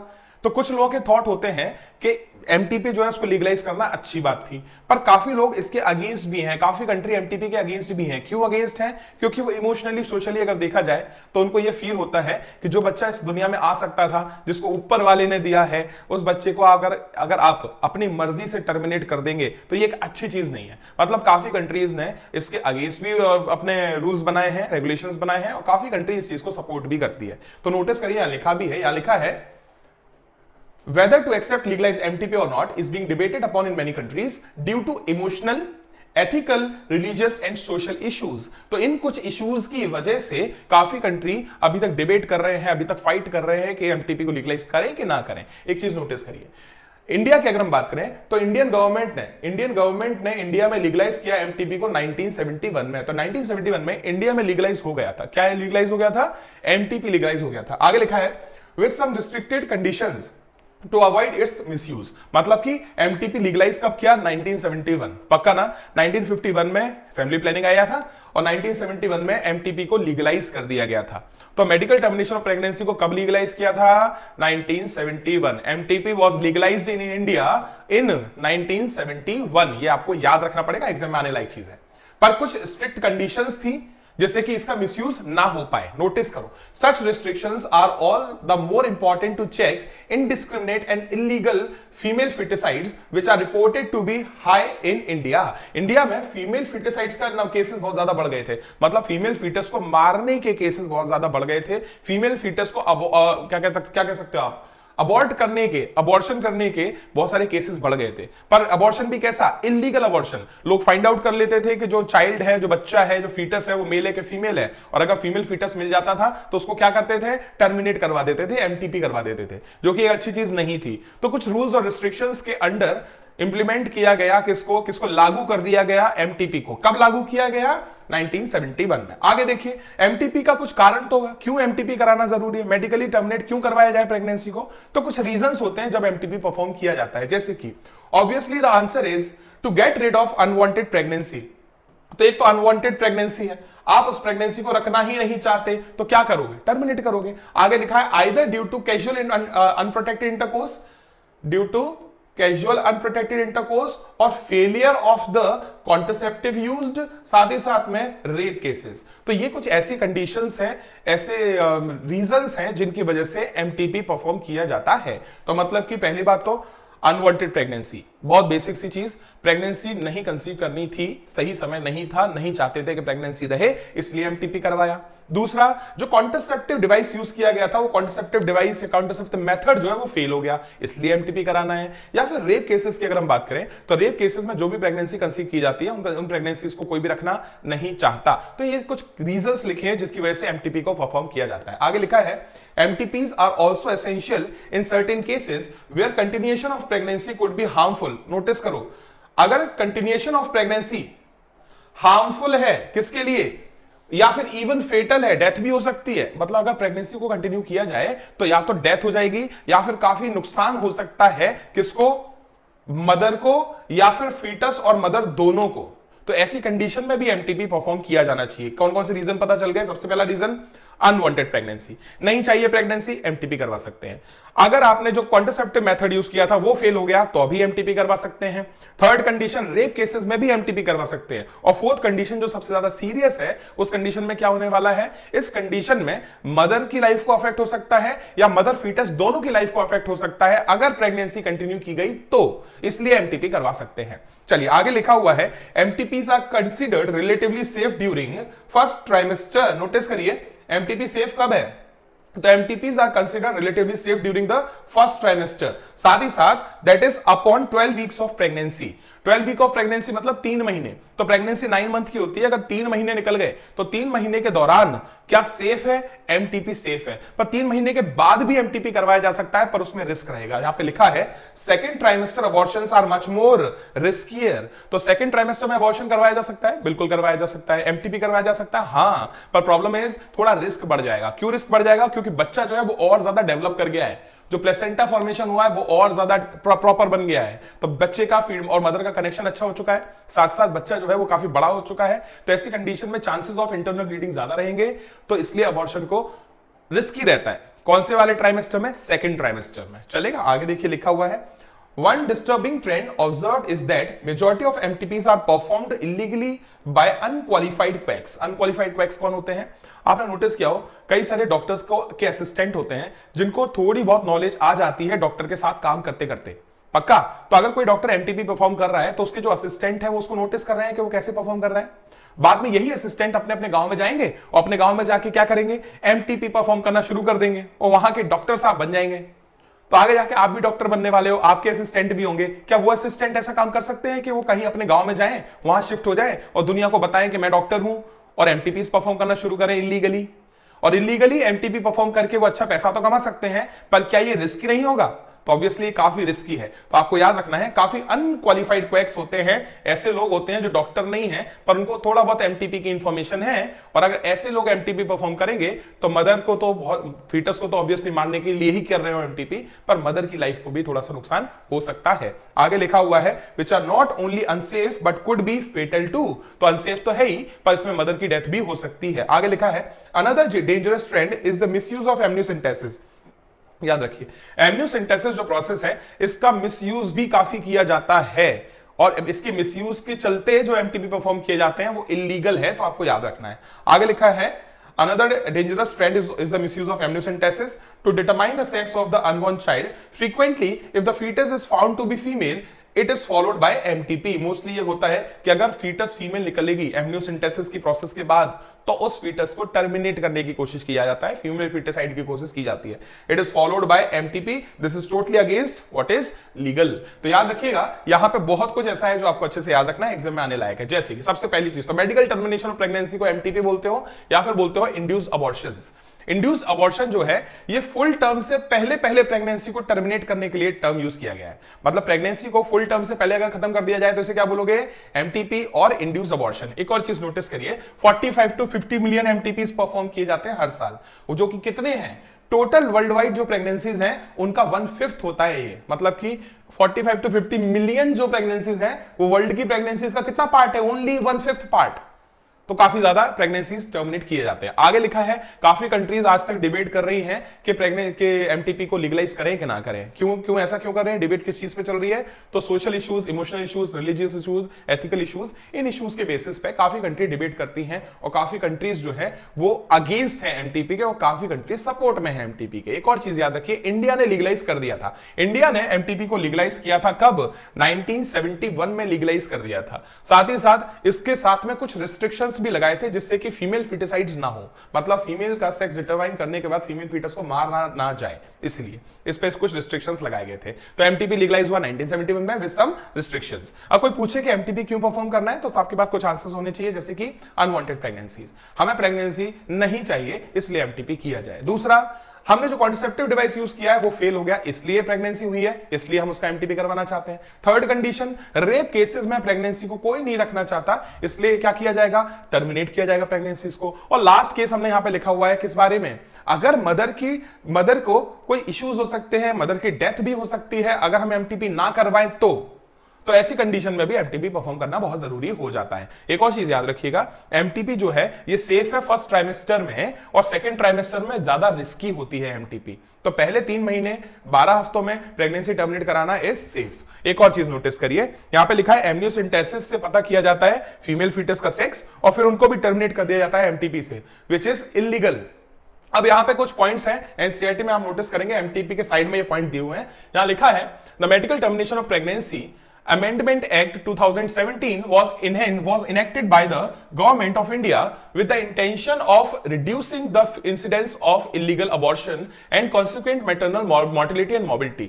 याद रखिएगा, इंडिया में 2017 में एक एक्ट लागू किया गया था। उस एक्ट के हिसाब से क्या किया गया है, यहां लिखा है, उस एक्ट के हिसाब से गवर्नमेंट ऑफ इंडिया ने the intention of reducing the incidence of illegal abortion, मतलब कि क्या किया गया, इंडिया में इलीगल अबॉर्शंस का नंबर काफी बढ़ गया था 1971 के बाद। क्यों बढ़ गया था, क्योंकि 1971 में एमटीपी को लीगलाइज कर दिया और मेडिकल टर्मिनेशन प्रेगनेंसी को लीगलाइज करने की वजह से लोग सेक्स डिटर्मिनेशन करवाते थे फीटस का और फीमेल फीटस को मार देते थे। इसको क्या बोलते हैं, इसको बोलते हैं इलीगल अबॉर्शंस। तो इलीगल अबॉर्शंस का नंबर काफी बढ़ गया था, इसलिए 2017 में इस इलीगल अबॉर्शंस को रोकने के लिए एक एक्ट लगाया गया।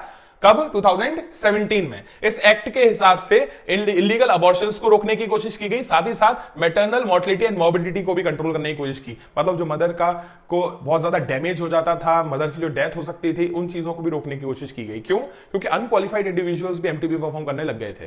तो ये सब रोकने के लिए 2017 में एक्ट आया था। एक और चीज देखिए, according to this act a pregnancy may be terminated on certain considered grounds within the 12 weeks of pregnancy. मतलब एमटीपी अगर आपको करना भी है तो 12 वीक्स, मतलब कि 3 महीने का फर्स्ट ट्राइमेस्टर के दौरान प्रेगनेंसी को टर्मिनेट किया जा सकता है। उसके लिए भी आपके पास रीजन होना चाहिए। तो यहां पे लिखा हुआ है कंसिडर्ड ग्राउंड्स, कुछ ग्राउंड्स होने चाहिए।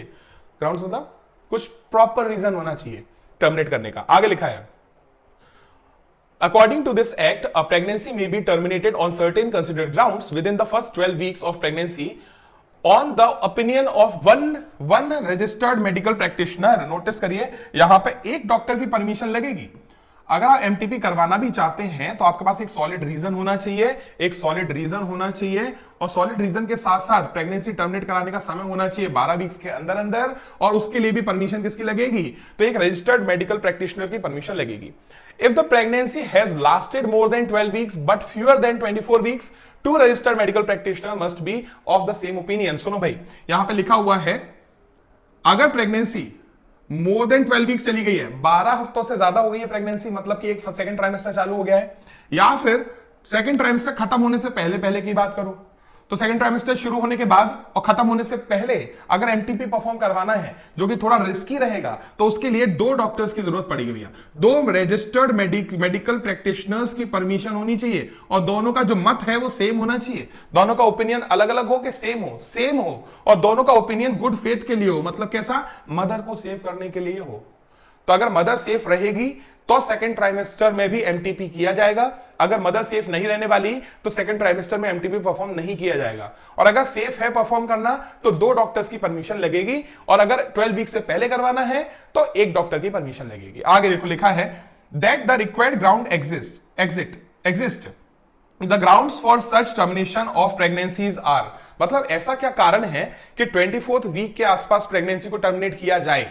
देखो, आपको पता है 12 वीक से पहले पहले प्रेगनेंसी टर्मिनेट करना है, एमटीपी करना सेफ है, पर 24th वीक के आसपास एमटीपी करना सेफ नहीं है। फिर भी डॉक्टर्स अगर परमिशन देंगे तो क्यों देंगे, कुछ रीजन होना चाहिए। तो सुनिए वो सॉलिड रीजन जिसकी वजह से 24th वीक में भी प्रेगनेंसी को टर्मिनेट करने की परमिशन मिल जाती है। नोटिस करिए, पहला है the continuation of pregnancy would involve risk to the life of pregnant women और द ग्रेव इंजरी फिजिकल और मेंटल हेल्थ।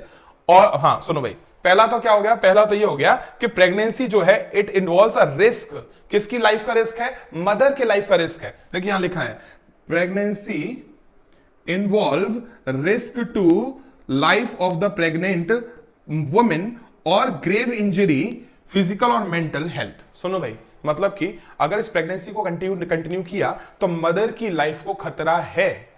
और मदर की लाइफ को खतरा किस सेंस में है, या तो मदर की डेथ हो सकती है या उसको एक सीरियस इंजरी हो सकती है, फिजिकल या फिर मेंटल इंजरीज। तो इस कंडीशन में क्या चीज को टर्मिनेट करना जरूरी है, तो ऐसे केस में मेडिकली प्रेगनेंसी को टर्मिनेट कर देना चाहिए, चाहे वो 24th वीक तक क्यों चली गई हो तो भी। चलिए आगे, पर इसमें 2 डॉक्टर्स की परमिशन के बाद ही होगा। सेकंड कंडीशन क्या है, there is a substantial risk that of the child were born it would suffer from such physical or mental abnormality as to be seriously handicapped। मतलब अगर ऐसा भी हो रहा है कि मदर को कोई इशू नहीं है प्रेगनेंसी कंटिन्यू करने में, मदर को कोई प्रॉब्लम नहीं आएगी, पर जो बच्चा पैदा होगा वो मेंटली रिटार्डेड होगा, फिजिकली रिटार्डेड होगा, तो ऐसी कंडीशन में वो बच्चा पैदा हो भी जाएगा तो अभी वो इस लाइफ को अच्छे से कैरी नहीं कर पाएगा, मतलब इस कंपटीशन वाली दुनिया में सर्वाइव नहीं कर पाएगा। क्यों नहीं कर पाएगा? क्योंकि जब तक मदर एंड फादर है तब तक तो एक एबनॉर्मल चाइल्ड जो है, जिसको रिटार्डेशन हुआ है, जिसमें जो हैंडीकैप हो सकता है, मेंटली फिजिकली रिटार्डेड हो सकता है, ऐसा बच्चा अपने मदर फादर के प्रेजेंस में तो जिंदा रहेगा क्योंकि वो उसका ध्यान रखेंगे। पर आफ्टर हिज और हर मदर फादर फिर क्या होगा? तो मदर और फादर चले गए, उनकी डेथ हो गई, उसके बाद ये बच्चा अपने आप पे सर्वाइव कर पाएगा? नहीं कर पाएगा। इसलिए ऐसी कंडीशन, दो कंडीशन, पहली कंडीशन अगर 24th वीक पे एमटीपी कराना है तो ये रिस्की है। अब इस रिस्की केस को या एमटीपी को क्यों करना जरूरी है? तो दो कारण है। पहला कारण हो सकता है कि ये प्रेगनेंसी कंटिन्यू करने से मदर की डेथ हो सकती है या मदर को सीरियस इंजरी हो सकती है। सेकंड रीजन क्या हो सकता है? जो फीटस है वो मेंटली फिजिकली हो सकता है रिटार्डेड हो या हैंडीकैप हो, तो उसको पूरी लाइफ स्ट्रगल करना पड़ेगा, इसलिए एमटीपी को परफॉर्म करना जरूरी है।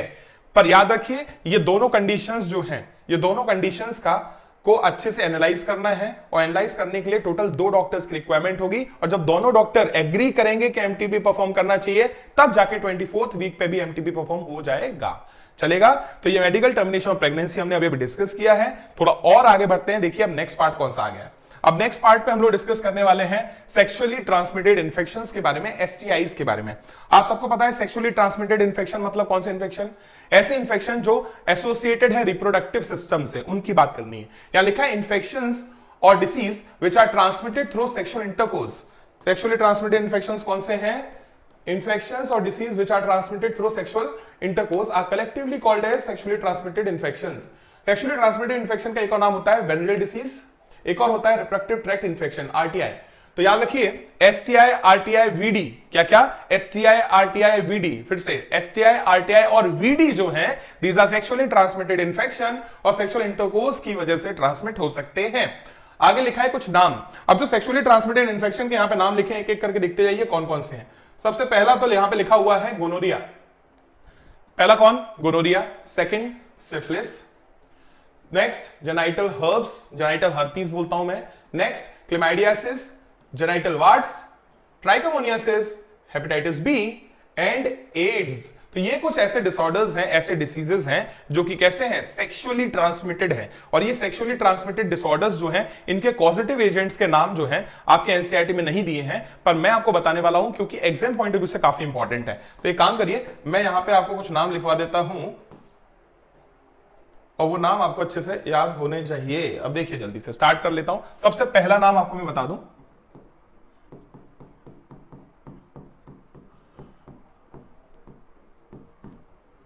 पहला नाम है निजेरिया गोनोरिया। आप सबको पता है कौन सी डिसीज कॉज करेगा? ये कॉज करेगा गोनोरिया। ठीक है, तो निजेरिया गोनोरिया क्या कॉज करते हैं? गोनोरिया। तो ये पॉजिटिव एजेंट मैं लिख के दे रहा हूं इन डिसऑर्डर्स के। तो इन बीमारियों को कौन कॉज करता है? सबसे पहला गोनोरिया का पॉजिटिव एजेंट है Neisseria gonorrhoeae. Second syphilis, syphilis का पॉजिटिव एजेंट होता है ट्रेपोनीमा पैलिडम। क्या? Treponema pallidum. तो ट्रेपोनीमा पैलिडम जो है ये पॉजिटिव एजेंट है। किसका पॉजिटिव एजेंट है? सिफिलिस का पॉजिटिव एजेंट है। अगला आ जाते हैं, अगला लिखा है जेनाइटल हर्ब्स।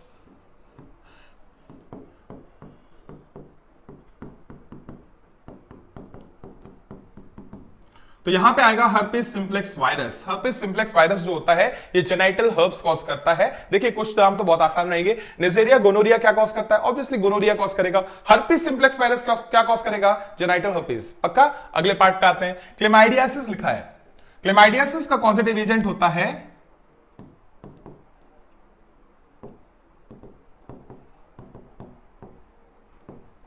क्लेमाइडिया ट्राइकोमेटिस। क्लेमाइडियासिस का पॉजिटिव एजेंट कौन है? क्लेमाइडिया ट्राइकोमेटिस। क्लेमाइडिया ट्राइकोमेटिस। तो क्लेमाइडिया ट्राइकोमेटिस क्या कॉज करेगा? क्लेमाइडियासिस कॉज करेगा। तो क्लेमाइडियासिस का क्लेमाइडिया ट्राइकोमेटिस, गोनोरिया का निजेरिया गोनोरिया, सिफिलिस का ट्रेपोनीमा पैलिडम, हर्पीस का हर्पीस सिंप्लेक्स वायरस और क्लेमाइडिया का आपने पता कर ही लिया क्लेमाइडिया ट्राइकोमेटिस। अगले पार्ट पे ये जेनाइटल वार्ट्स। जेनाइटल वार्ट्स आपके पीवाईक्यू में भी मिलेगा। इसका पॉजिटिव एजेंट होता है HPV, human papilloma virus. Human papilloma virus जो है एचपीवी नाम से आपके एग्जाम्स में आता है, ये कॉजेटिव एजेंट है। किसका कॉजेटिव एजेंट है? ये है जेनाइटल वॉर्ड्स का कॉजेटिव एजेंट। अगला है ट्राइकोमोनियासिस।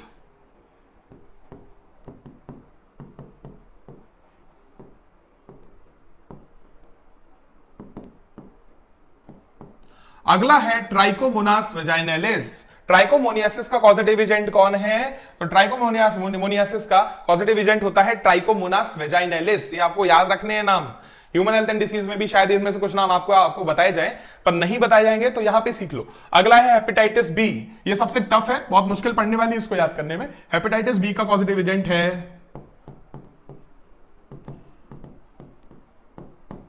Hepatitis B virus. पता कर रहा था मैं, तो सबसे टफ नहीं है, सबसे आसान है। हेपेटाइटिस बी वायरस क्या कॉज करता है? तो हेपेटाइटिस बी वायरस कॉज करता है हेपेटाइटिस, पक्का। अगला लिखा हुआ है एड्स। एड्स का पॉजिटिव एजेंट है एचआईवी। एचआईवी मतलब ह्यूमन इम्यूनो डेफिशिएंसी वायरस, प्यार से बोलते हैं इसको एचआईवी।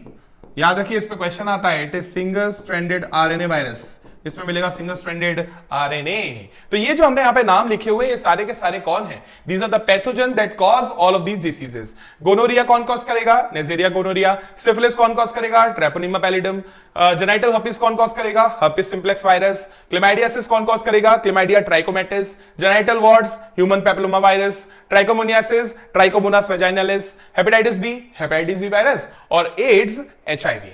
डन। तो ये सारे पैथोजन के हमने नाम पढ़ लिए। एक चीज देखिए, काफी इंपॉर्टेंट एक पॉइंट यहां पे दिया हुआ है। देखिए यहां पे लिखा है among these HIV infections is most dangerous. Among these HIV infection is most dangerous. सबसे खतरनाक इनमें से कौन है? एड्स है। एचआईवी का जो इन्फेक्शन है जिसको हम एड्स बोलते हैं, ये इन सारी बीमारियों में सबसे खतरनाक है। आगे देखिए यहां लिखा हुआ है some of these infections like hepatitis B, HIV can also be transmitted by sharing injections, needles, surgical instruments। मैं याद रखिएगा हेपेटाइटिस बी जो है ये इंजेक्शंस, निडल्स, सर्जिकल इंस्ट्रूमेंट्स इनके थ्रू भी ट्रांसफर या ट्रांसमिट हो सकता है। कौन कौन? हेपेटाइटिस बी और एचआईवी। आगे लिखा हुआ है विथ इन्फेक्टेड पर्सन, अच्छा लिखा है with infected person transfusion of blood or from infected mother to foetus. मतलब कि इन्फेक्टेड पर्सन भी आपको ये दे सकता है, साथ ही साथ मदर में वो अगर एचआईवी हुआ है या हेपेटाइटिस बी हुआ है तो ये फीटस में भी ट्रांसफर होकर जा सकता है। तो मतलब हेपेटाइटिस बी एचआईवी दोनों सबसे खतरनाक हैं। और साथ ही साथ ये क्या कर सकते हैं? ये इजीली ट्रेवल कर सकते हैं from mother to foetus, infected person to normal person, या फिर इंजेक्शंस के जो निडल्स हैं, सर्जिकल इंस्ट्रूमेंट्स हैं, इनसे भी ट्रांसफर हो सकता है। और इन बीमारियों से बचने के लिए ही जो सिरिंज आजकल आते हैं मार्केट में वो कैसे होते हैं? डिस्पोजेबल। मतलब जो पुरानी सिरिंज है उसको तोड़कर फेंक दिया जाता है और नए सिरिंजेस को हर बार हर इंडिविजुअल के लिए यूज किया जाता है। आगे देखिए लिखा है except for hepatitis B, genital herpes and HIV infections, other diseases are completely curable if detected early and treated properly। ये बहुत इंपॉर्टेंट पॉइंट है। Except hepatitis B and genital herpes and HIV infection. तीन नाम याद रखना। सबसे पहला कौन एग्जाम में आया है? हेपेटाइटिस बी, जेनाइटल herpes और HIV। Hepatitis B, genital herpes और HIV। Hepatitis B, genital herpes और HIV तीनों के तीनों जो हैं इनका ट्रीटमेंट आसान नहीं है। ये जल्दी से ट्रीट नहीं हो पाते, सही नहीं हो पाते। इसलिए क्या करना पड़ता है? इनको अगर पहले डिटेक्ट कर लिया जाए तो ठीक हो जाएंगे। अगर पहले अर्ली डिटेक्शन नहीं हो पाया तो इन बीमारियों को सही करना पॉसिबल नहीं है। तो याद रखिए इनको ट्रीट करने के लिए अर्ली डिटेक्शन और अर्ली ट्रीटमेंट की जरूरत पड़ती है। पर वैसे भी नोटिस किया जाए तो they are HIV infections and other diseases are complete. अच्छा, बाकी सारे डिसीजेस इनको छोड़ के, हेपेटाइटिस बी, जेनाइटल herpes और HIV इन्फेक्शंस को छोड़कर बाकी बीमारियां जो है वो क्योर हो सकती हैं अगर जल्दी पता चल जाए तो। कौन सी वाली क्योर नहीं हो सकती हैं? तो एक तो ये वाली क्योर नहीं होगी जो HIV है, मतलब एड्स है। सेकंड, हेपेटाइटिस बी को क्योर नहीं कर सकते। और हर्पीस सिंप्लेक्स वायरस वाला जेनाइटल herpes, ये तीन बीमारियां ऐसी हैं जिनको क्योर नहीं कर सकते, इनको ठीक नहीं कर सकते। बाकी सारी बीमारियां जो है वो सब ठीक हो जाएंगी, पर उसके लिए आपको अर्ली डिटेक्शन करना जरूरी है, आपको जल्दी पता चलना जरूरी है। आगे देखिए यहां पे लिखा हुआ है early symptom of most of disease include. अब देखो अर्ली सिम्टम कौन कौन से हैं वो देखिए। अगर इन डिसऑर्डर्स की हम बात करें तो इनके अर्ली सिम्टम में सबसे पहले क्या क्या आने वाला है? यहां पे लिखा हुआ है इचिंग, खुजली मचना, साथ ही साथ फ्लूइड डिस्चार्ज। जो रिप्रोडक्टिव स्ट्रक्चर्स हैं जो फीमेल जेनाइटल ट्रैक्ट है, मोस्टली उनके केसेस का डिस्कशन यहां पे हुआ है। तो फीमेल के केस में फ्लूइड डिस्चार्ज होना, साथ ही साथ स्लाइट पेन एंड स्वेलिंग, मतलब एक्सटर्नल जेनाइटलिया में स्वेलिंग हो, साथ ही साथ हल्का हल्का पेन हो, तो ये कुछ कंडीशंस होती हैं जो कि ये कुछ सिम्टम्स होते हैं जिससे हमें पता चल जाता है क्या, इससे हमें पता चल जाता है कि किसी ना किसी तरीके के पैथोजन ने हमको अटैक किया है और किसी तरह किसी तरीके की एसटीआई, आरटीआई या वीडी हमको हो गया है। तो कुछ सिम्टम्स हैं जो हमें नोटिस करने चाहिए। आगे लिखा है in the genital region infected females में ऑफन बी एसिम्प्टोमेटिक। याद रखिए एसिम्प्टोमेटिक कंडीशन भी होती है, कभी कभी एक भी सिम्टम देखने को नहीं मिलेगा पर पैथोजन हमको अटैक कर चुका होगा। Hence may remain undetected for long time. Absence or less significant symptom in the early stage of infection and social stigma. देखो दो चीजें हैं, एक तो less significant symptoms और दूसरा social stigma। मतलब एक तो सिम्टम कम आ रहे हैं तो हमें पता ही नहीं चल रहा है कि हमें कोई ना कोई टाइप का एसटीआई, आरटीआई या फिर वीडी हो गया है, इन्फेक्शन हो गया है, हमें नहीं पता। साथ ही साथ सोशल स्टिग्मा, लोग क्या कहेंगे। अगर रिप्रोडक्शन रिलेटेड चीजों के बारे में हम लोग बात नहीं कर पा रहे हैं तो जब कभी हमें ऐसी कंडीशन फेस करनी पड़ेगी, ये बीमारियां फेस करनी पड़ेगी, तो हम डॉक्टर को दिखाने भी नहीं जा पाएंगे। क्यों नहीं जा पाएंगे? क्योंकि हम डॉक्टर से ट्रीटमेंट करने के लिए जब जाएंगे तो हमारे दिमाग में सबसे पहली चीज क्या आएगी कि यार लोग क्या सोचेंगे। तो ये सोशल स्टिग्मा इसी को बोलते हैं। तो एक तो सिम्टम कम आना है, सिम्टम आ भी गए तो लोग डॉक्टर के पास नहीं जा रहे हैं, क्यों? शर्म आती है, लोग क्या सोचेंगे, लोग क्या कहेंगे, ये सब चीजों की वजह से। इसकी वजह से क्या होगा? इसकी वजह से infected person from going to, अच्छा ये चीजें जो है ना ये डिटर करती है इन्फेक्टेड पर्सन को from going for timely detection and proper treatment. इसकी वजह से लोग जो है वो जाना ही नहीं चाहते डॉक्टर के पास। किसकी वजह से? एक तो सिम्टम नहीं आए जल्दी से, और जब सिम्टम आ गए तो लोग क्या कहेंगे वाला सोच आ गई। और इन दोनों चीजों की वजह से लोग जो इन्फेक्टेड इंडिविजुअल है वो टाइमली डिटेक्शन और प्रॉपर ट्रीटमेंट नहीं ले पाते हैं इन एसटीआईज का। आगे लिखा है this could lead to complications later which include pelvic inflammatory disease। अगर सिम्टम नहीं आ रहे हैं, लोग क्या कहेंगे, इन चीजों में अटक के रह गए तो एक समय आपको क्या हो सकता है? पीआईडी हो सकता है। पीआईडी क्या होता है? पेल्विक इन्फ्लेमेटरी डिसीज, जो कि नॉर्मल एसटीआई के कंपैरिजन में ज्यादा खतरनाक है। क्यों खतरनाक है? सिम्टम देख लो। सबसे पहला लिखा है अबॉर्शंस। कैसा? इंड्यूस्ड अबॉर्शंस कि नेचुरल अबॉर्शन? नेचुरली अबॉर्शन हो जाएगा, क्योंकि जो भी पैथोजन आपको अटैक कर रहा है वो आपके फीटस को भी अफेक्ट कर देगा और इसकी वजह से अबॉर्शन हो जाएंगे। अगला स्टिल बर्थ, मरा हुआ बच्चा पैदा होना। अगर सेक्सुअली ट्रांसमिटेड इंफेक्शंस को प्रॉपर्ली ट्रीट ना कराया जाए तो हो सकता है जो बच्चा आपके बॉडी में है, आपके यूट्रस में है, वो मर जाए और पैदा होने के बाद में मरा हुआ बच्चा पैदा हो जाए। अगला लिखा है एक्टोपिक प्रेगनेंसीज। एक्टोपिक प्रेगनेंसीज का मतलब क्या होता है? प्रेगनेंसी मोस्टली इंप्लांटेशन कहां होना चाहिए प्रेगनेंसी में? तो इंप्लांटेशन होना चाहिए एंडोमेट्रियम में।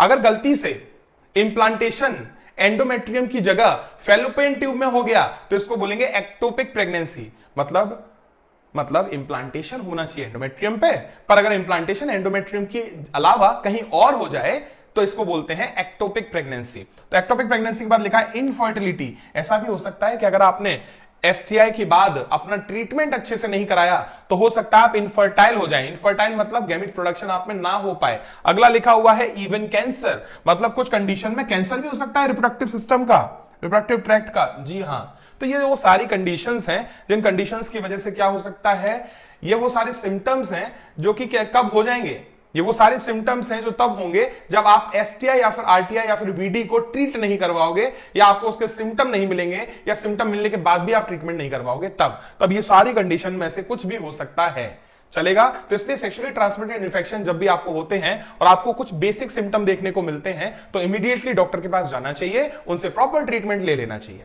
अब देखो जल्दी से, यहां लिखा है though all persons are vulnerable to these infections, their incidences are reported to be very high among person in the age group of 15 to 24 years। 15 से 24 साल के जो बच्चे हैं, जो लोग हैं, जो इंडिविजुअल हैं, उन इंडिविजुअल्स में ये डिसीजेस डिसऑर्डर्स ज्यादा देखने को मिलते हैं। आगे लिखा है the age group to which you also belong.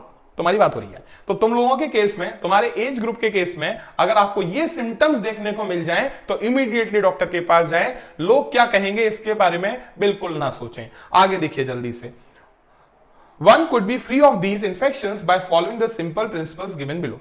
मतलब कि आप इन सारे के सारे डिफेक्ट से, डिसऑर्डर्स से, बीमारियों से बच सकते हैं अगर आप कुछ चीजें फॉलो करें। जैसे कि क्या? सबसे पहले लिखा है avoid sex with unknown partners और मल्टीपल पार्टनर्स। मतलब कि अगर सेक्सुअल इंटरकोर्स में आपके नोन पार्टनर के साथ में सेक्सुअल इंटरकोर्स अगर हो रहा है तो नोन पार्टनर को कोई बीमारी है कि नहीं है वो आपको पता रहेगा, पर अननोन पार्टनर के साथ में अगर सेक्सुअल इंटरकोर्स किया जाए, मल्टीपल पार्टनर के साथ सेक्सुअल इंटरकोर्स किया जाए, तो जो भी सेक्सुअली ट्रांसमिटेड डिसीज एसटीआई उनको होगी वो एसटीआई आपको गिफ्ट करके चले जाएंगे। तो इसलिए याद रखिए मल्टीपल पार्टनर के साथ में या फिर अननोन पार्टनर के साथ sexual intercourse is not a good deal, क्योंकि अगर ऐसा कभी होगा तो जो भी बीमारी अननोन पार्टनर को है वो आपको बताएंगे भी नहीं, पर बीमारी आप में ट्रांसफर हो जाएगी। अगला लिखा है always try to use condoms during coitus. Sexual intercourse के दौरान क्वाइटस के दौरान कॉन्डम्स का यूज ज्यादा अच्छा रहता है। क्यों अच्छा रहता है? क्योंकि कॉन्डम्स जो है वो बैरियर की तरह एक्ट करते हैं, तो आपका फिजिकल कांटेक्ट जो है अपने दूसरे पार्टनर के साथ वो होगा ही नहीं।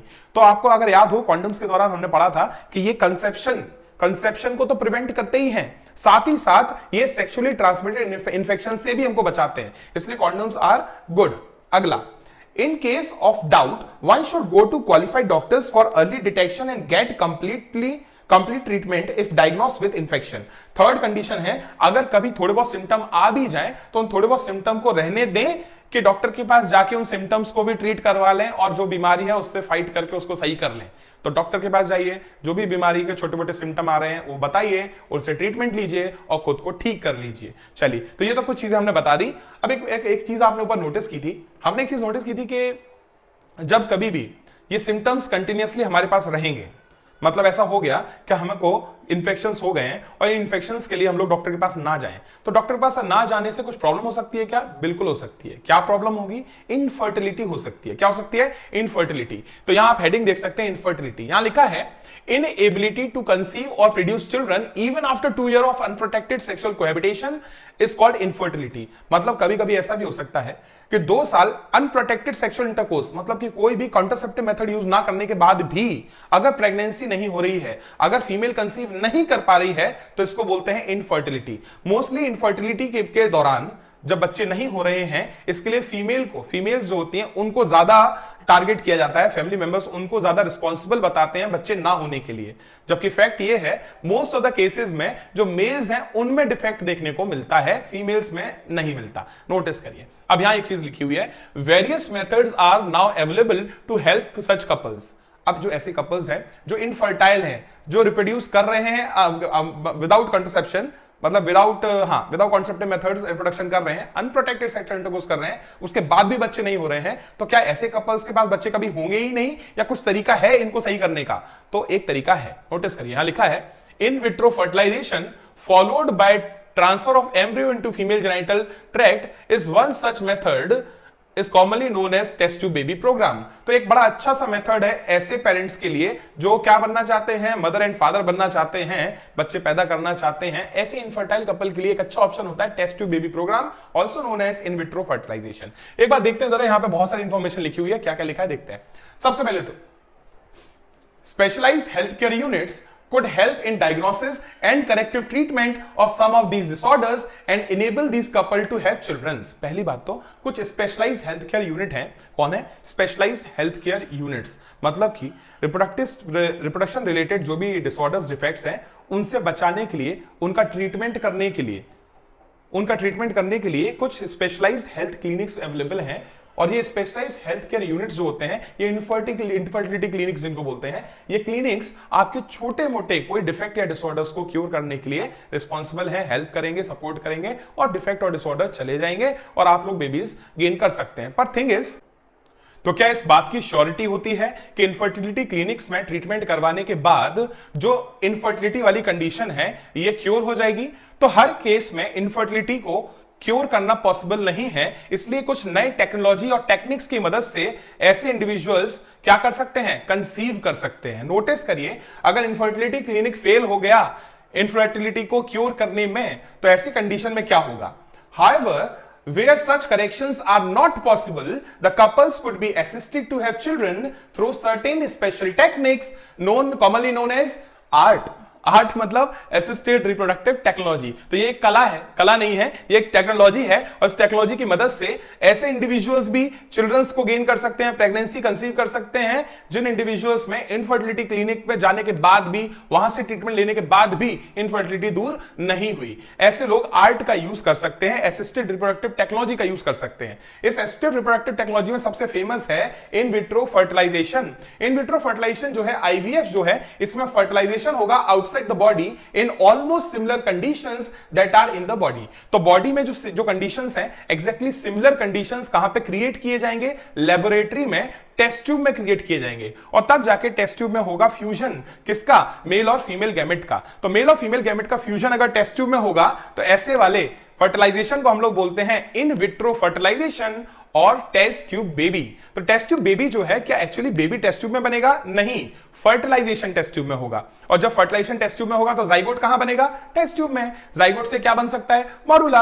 अब मोरुला जो है, या तो जाइगोट या फिर मोरुला को ट्रांसफर किया जाता है, एम्ब्रियो ट्रांसफर किया जाता है फीमेल बॉडी में।